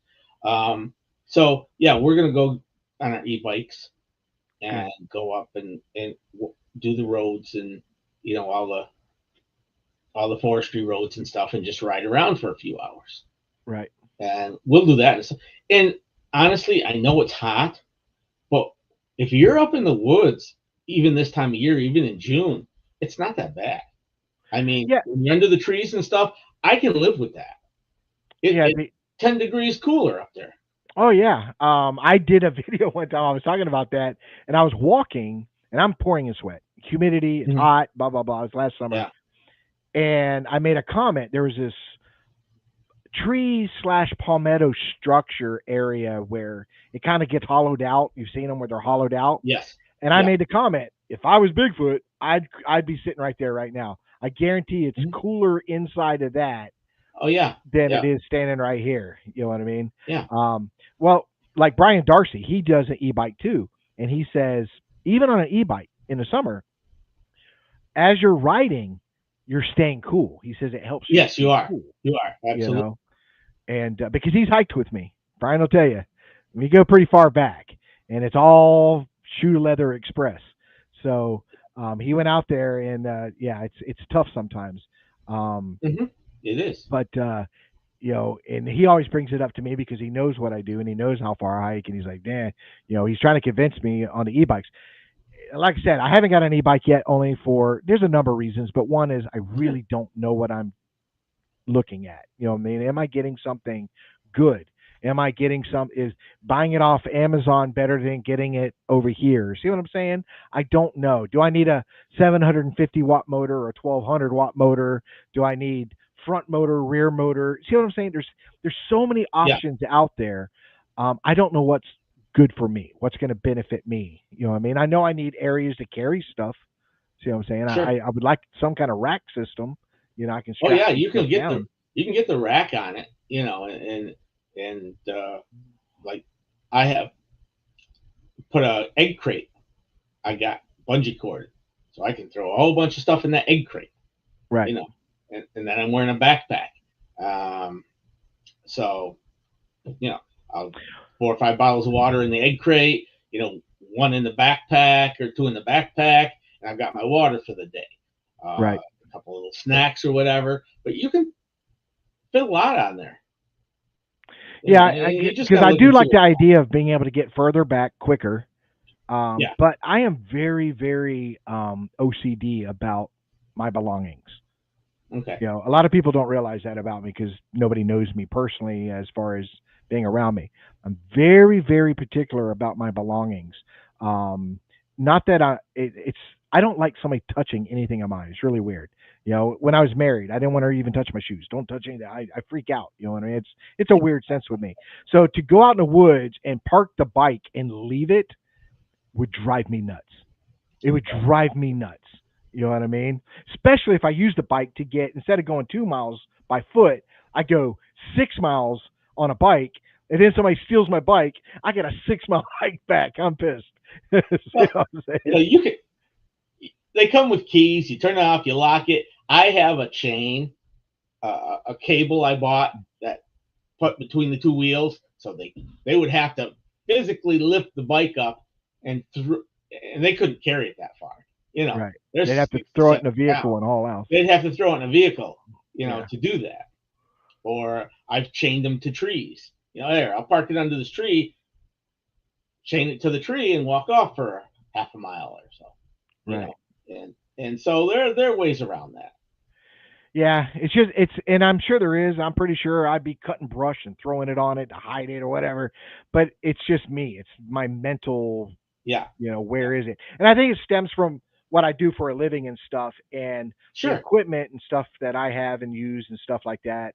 I have to maintain, and it has to be perfect at all times because sure. everything depends on it. And so I'm very particular, and the stuff costs me a lot of money. You know what I mean? And Oh yeah, so I kind of everything. I've always been like that, very responsible with stuff. I can have something very simple, very inexpensive, and it'll last me a very long time because I'm very good at taking care of things. I'm hmm, that responsible guy that you could lend your vehicle to, and it'll come back better than it was when you lent it to me because I'm just very conscious about. But I'm that guy that you'd call and say, "Hey, can I borrow your car?" And I'd say no. yeah, Because I'd be yeah, worried. I'd be constantly worried. yeah, So, yeah. but Okay, that's just me. that's okay. But so yeah, we have to get you guys. I don't know how many's on your team, so I wouldn't say all of you. You know what I No, mean? there's what, 9, Wow, that's 10. probably the biggest group in the state. Well, yeah, but we don't always go out at the same time. You Right. know, um, sometimes like Pat Rance. I I don't think think so. you don't know Pat. I thought you did a show with Pat. He's he's a big researcher, and he comes out with us. He's not really part of the group, but he has got a camp up on a lake up near Ocala that we go to and camp Oh, out on nice. his property, and then we'll walk around Ocala, and then I've been out with a couple of different groups. Like I say, Right. Kathy Wasserman and her group. Yeah, I know her. So yeah, and Another group. went out with her. I will be having on. Matter of fact, they're the next show. The next show is Troy Palmer and Oh, Desiree. Desi. Yeah, Uh, we they. they all came with us back in January. Oh, Troy and Desi came up with us to Green Swamp, and we spent the weekend up there with her and Troy and Desi, and there was like 6 of us from our group up there, and then a couple of new guys. So we just invited up. So yeah, we had a good time then. It's a yeah. little cool. Well, I got Troy and Desi on June 6th. So okay. they're coming up in 2 weeks, and that should be a good show. I don't know a lot about them. I did meet them at the conference, and Hmm. I knew Brian Darcy, who was with them at the Yeah. conference. Me and Yeah. Brian go way back. Brian's a good guy. I think the world of him. He's gone camping with me uh, twice. I know he's gone out with me. Maybe we camped once, but he camped with me for like 4 days. I mean, we were out there for a while, and but he has been out with me a couple of times, and I really like Brian. And Brian introduced me to Troy and Desi because I really didn't Yeah. know who they were or what they do or anything like that. Um, I still haven't. I don't know if they have a YouTube channel. I think I tried to find it. Matter of fact, I'm not sure. it was right here beside me. because I was looking at it just 2 days ago, but I had their business card, and Okay. evidently the site doesn't work on it or something. I tried and tried and tried, but Mhm. just so I can familiarize myself with them and stuff like that. But you've Yeah. been with them, so you know them better than I do. Yeah. I've been with them twice. Um, they come out, and one time they just came out for the day, and then another time they were out for the night. You know, so they're Yeah, I very don't. good people. Are they? Well, good Yeah. deal. Yeah. So they're coming up, and everybody, June 6th. That's the next show. So next weekend we will Okay. not have a show because we're on a. We try to do this every other week to give us Week. a break Right. because we have our research channels and this and this. But Sure. sometimes somebody squeezes in, so we have to do three in a row because they squeeze into that middle week. But Yeah. that's when they're available, and we don't want to not do an interview just because you know of availability. So we do try to work it Sure. out where we do it and leading up to the conference, we did I think 5 weeks in a row. I mean, it's like every week we were doing one because everybody wanted to Yeah. fit in before the conference. Now we're back to a regular thing. I'm pretty much got everybody covered until mid-July. So if there's anybody out there, listen, anybody out there, if you want to be on the show and you want to talk about an encounter, what you're doing as far as research goes, anything Bigfoot related that is directly related to encounters or research, hit me up. You can hit us up at Sasquatch Unredacted at gmail.com. You can hit me up at BFFG Bigfoot Research at gmail.com.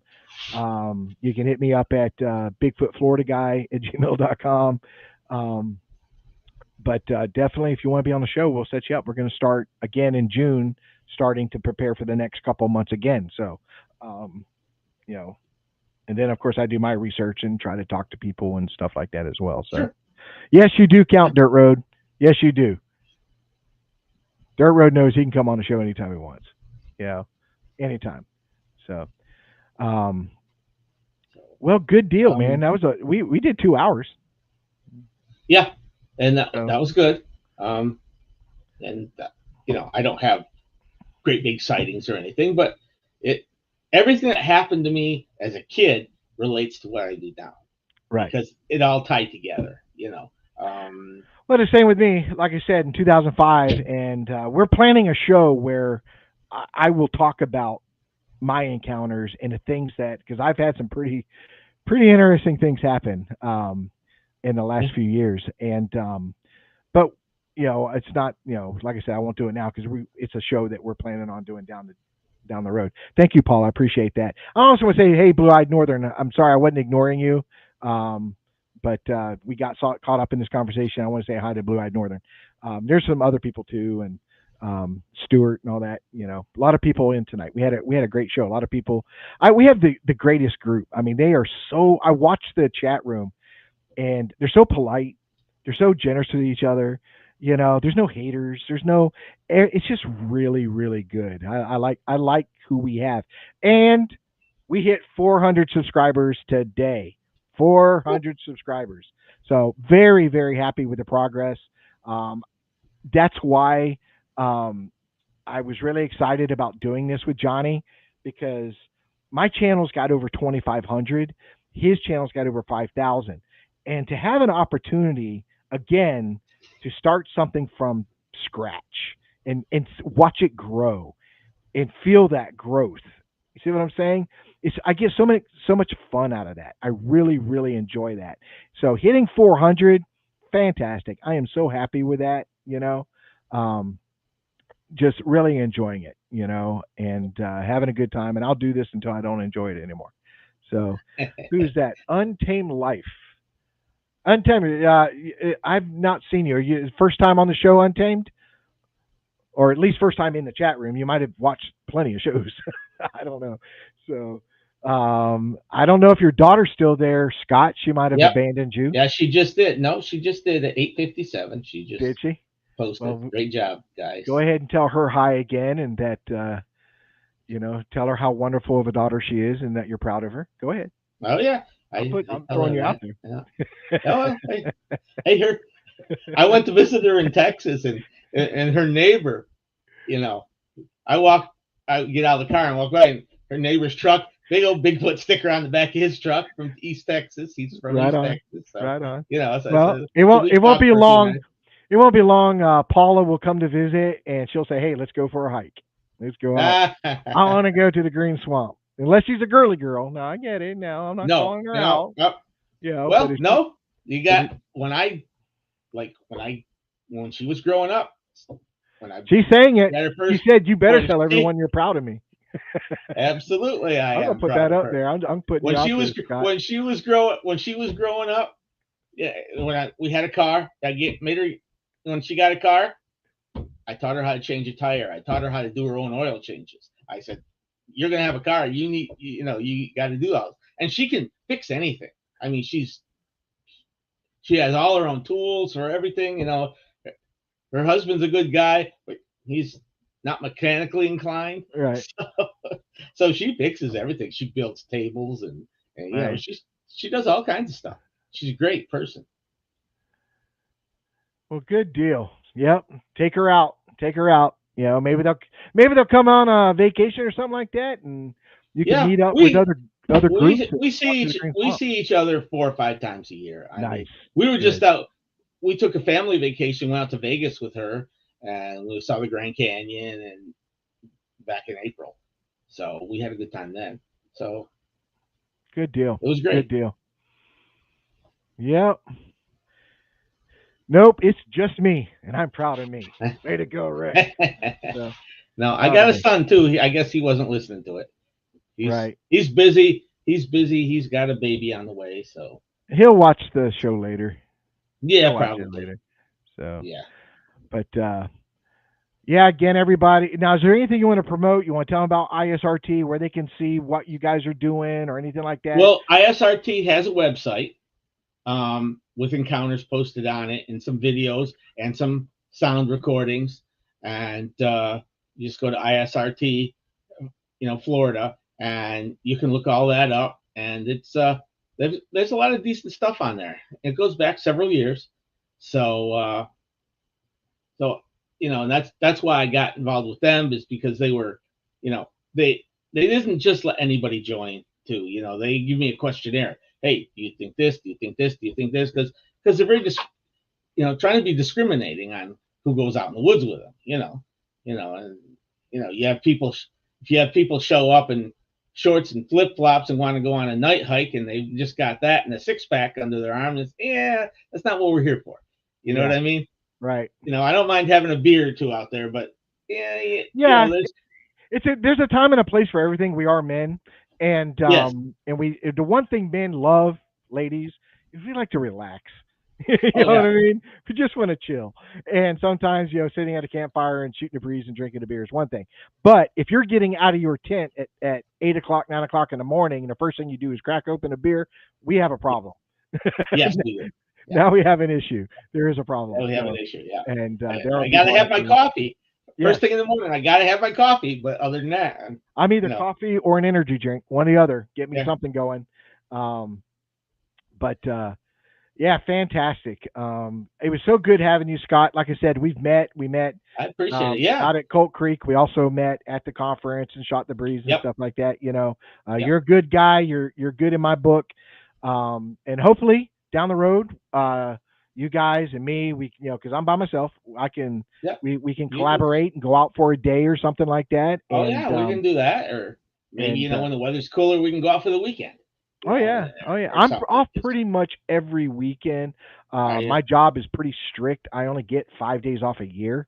That's it. I do not get holidays off at all. Yeah. So when I make comments like I camp out every Christmas, it's basically Christmas weekend. You know what I mean? It's Yeah, like I know. you Yeah, know, yeah. I camp on those holidays weekends because everybody else is at home with grandma or whatever, and it's me Sure. myself. It's quiet, and I can get more Mhm. done without having hikers out there or campers or anything at different Yeah, locations. yeah. So, Well, but that's I why can do it. a Yeah. lot of times I'll go out during the week if it's I have that flexibility to where even if it's a busy season, like in the winter, if you go out, I went out on a Thursday and didn't see anybody, at at McNeil Campground. There was nobody there, and it was a Thursday. And I'm going, wow, I expected to see some people there, but I think it was during the week, and it was just nobody there. Yeah. So I just took my bike out there and my fishing pole. I carry my fishing pole everywhere. So, Right. See, that's what I'm going to do at my research area. There's some areas that I found out I can fish out there. So I might do that where I just look like a regular guy out there fishing, and maybe that'll draw attention to myself, or I don't know. Sure. Instead of me just walking around aimlessly through the woods trying to find him, and he's caught up on that, maybe I'll surprise him. He's like, "Hey, why is that guy? He's not looking for me. He's over there fishing. What a douche!" I've got to go over there and wake him up. So we'll see. We'll see. But we'll see. But nobody else fishes out there. There might be something big in there. So, well, I fish out there at those two little ponds out at Hampton, out there in the Green Swamp, because it's a 3-mile walk. It's a 3-mile hike out there. So, right, the e-bike, I just pack my fishing pole on the back and go out there and fish, and watch the wildlife. It's fun. It's very enjoyable because I'm by myself. Yep. Well, to me, doing what I'm doing as a investigator, researcher, whatever, it's fun. I enjoy the woods. I enjoy camping. Me too. I enjoy the outdoors. And if there was no such thing as Sasquatch, I'd still be doing this. I'd just be looking for something else. If it's a birds or deer, I still enjoy hiking. I still enjoy getting in the woods. So I tell people all the time, when I come out of the woods on the weekends, it's a win-win for me, regardless if I get something or not. Yeah. You know what I mean? It's just relaxing. I can sit there and and nobody's. Well, I got to worry about the time. I got to worry about this. It's just like I don't have to worry about anything for the next 48 hours. Okay, I'm correct. Good. Yep. So I enjoy it, and it's peacefulness, and that's where I recharge. I get in the woods. Yeah. I went almost 5 months without a weekend off, and it was killing me. I was stressed. I didn't feel healthy. I was having mentally, it was not good for me. I needed to get in the woods. And so, when I finally got out there, I was able to energize my batteries, man. I was able to get out there and just not hug a tree, but it just felt good to be out there and be around nature and stuff like that. Absolutely. Because it's one of the last resources that we have, and it's going away slowly but surely. And, I know. And they're trying to work on limiting that. I see parts of Florida are saying we've had enough of the construction. We've had enough of the, and I'm glad to see that, just I've lived here in Florida for, 37 years. And I am 4th generation Floridian. Oh, okay. So you've seen a lot of changes, and it's just. Oh yeah. The orange groves are disappearing everywhere, and they're tearing them down now. Tearing them down. Yeah, that's ridiculous. But again, I understand where people are coming from. They're fleeing certain states. I see why. But, I do too. But there are some other states that are good too. It's not, but it's the weather. It's Florida. I mean, when it's green all year round. But I'm benefit for the simple fact of where I live. I don't deal with a lot because everybody goes to the beaches. They go to Orlando. They go to Disney World. They go to the water parks. They do all this stuff. They don't come where I'm at because I'm cow pastures, orange groves, and woods. That's it. See what I'm saying? So they're not going to come here. They're visiting people that live in gated communities on the beach. They can have the gated communities. Yep. I live where there's no HOAs. If you want it, you can have it. It's right. I lived in an HOA for 8 years. It drove me absolutely insane. It is communism at its best. Oh yeah, absolutely. You're paying them to make decisions for you that you cannot debate. You know what I mean? Yeah, and it was stuff like, I see your mailbox post has some chipping paint on it. You need to take care of that. Yeah. Okay. Your grass needs to be trimmed. Well, I've been busy last couple of weeks. Or, you know what I mean? It got to the point where it was, okay, we've had enough. I'm done with it. I'm done with this. There's communities you're not even allowed to own a truck. Can't even have a truck. I know. I That's know. working class. That's working. Yeah, That's what built this country, dude. yeah, You I know what know. I mean? Some can't have a motorcycle. You know what I mean? Yeah, You just I have I have 4 pickup trucks in my driveway. My wife drives a truck. I have 2 for the business, and I've got one for I call my runaround truck. You know what I mean? Just for oh yeah. so. I have a I Yeah, have a Dodge pickup truck that I run around yeah, in, and I've got a yeah, Toyota Highlander that mostly used yeah, for work because it's better on yeah, gas. But yeah. yep, Well, that's why the other truck, like my runaround truck, is better on gas. So it's like because working construction, I can't have a little vehicle. I got to have the right. bigger trucks. But I use them for business only. But oh well, you know, it is what it is. Anyway, Right on, man. I think it was a great show. We had a I lot of do. fun. It was I just a enjoyed great it. conversation. You did fantastic. We didn't have any glitches. We literally had no No, glitches. We had it was one good at the beginning. before we came on. Came We on had air. it, Yeah, but nothing since we came on. That's awesome. yeah, Again, everybody, um, check out our Facebook pages, which is you know Bigfoot Florida Guy and Sasquatch hmm Encounter Brigade. We have two. You're a member of both, I believe, and I think Scott's on both. But if he's not, then I failed to send him an invite, but I think I've got pretty much everything on there. But if you're not, check them out, Scott. oh, Also, check out our research channels. Me and Johnny have yep, Sasquatch Encounter Brigade on YouTube, and I have Bigfoot Florida Guy or BFFG yep, on YouTube. yep. Check it out. I'm getting back into it. It's a little slow the last few months, but I'm slowly getting back into it, and we'll start spending more time in the woods and stuff like that. Yeah, But if you haven't subscribed to Sasquatch Unredacted Podcast, please don't just watch, subscribe. We're having a lot of fun. We're enjoying this, and it's just something that me and Johnny decided to collaborate together and do something separate from our research channel. So we're having a lot of fun. And also check out Dirt Road Bigfoot. He was in the yeah, chat room today. Please check out Dirt Road Bigfoot. He has a lot of fun. He's a good guy. He is my buddy. He's up in Indiana. He does a Bigfoot podcast, and he's wonderful. So check him out, and keep tabs on him. All right, Scott. I all appreciate it, right. dude. Thank you Yeah, very I much. had a good time. Yeah, good And time. yeah, it was a good time. And you got my number, so I do. you Yep. know, keep it. That way, We if you might. ever have Yeah, we anything can go going out on, sometime. We can go out sometime for during the day. I don't mind driving.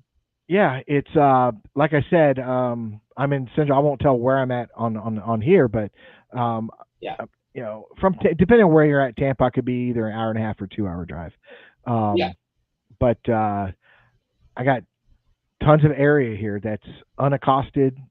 You can go all day and not see a hiker. It's yeah. just it's great, and so it's a great area, and I have other Well, areas as well. So, yeah, yeah. but All right. all right, take care and Yep. enjoy your weekend. Everybody else, God bless each and every one of you. Thank you for your support. You guys are awesome, and we will see you in 2 weeks. Take care, guys. All right. All right. Thanks, Rich. All right, buddy. Bye.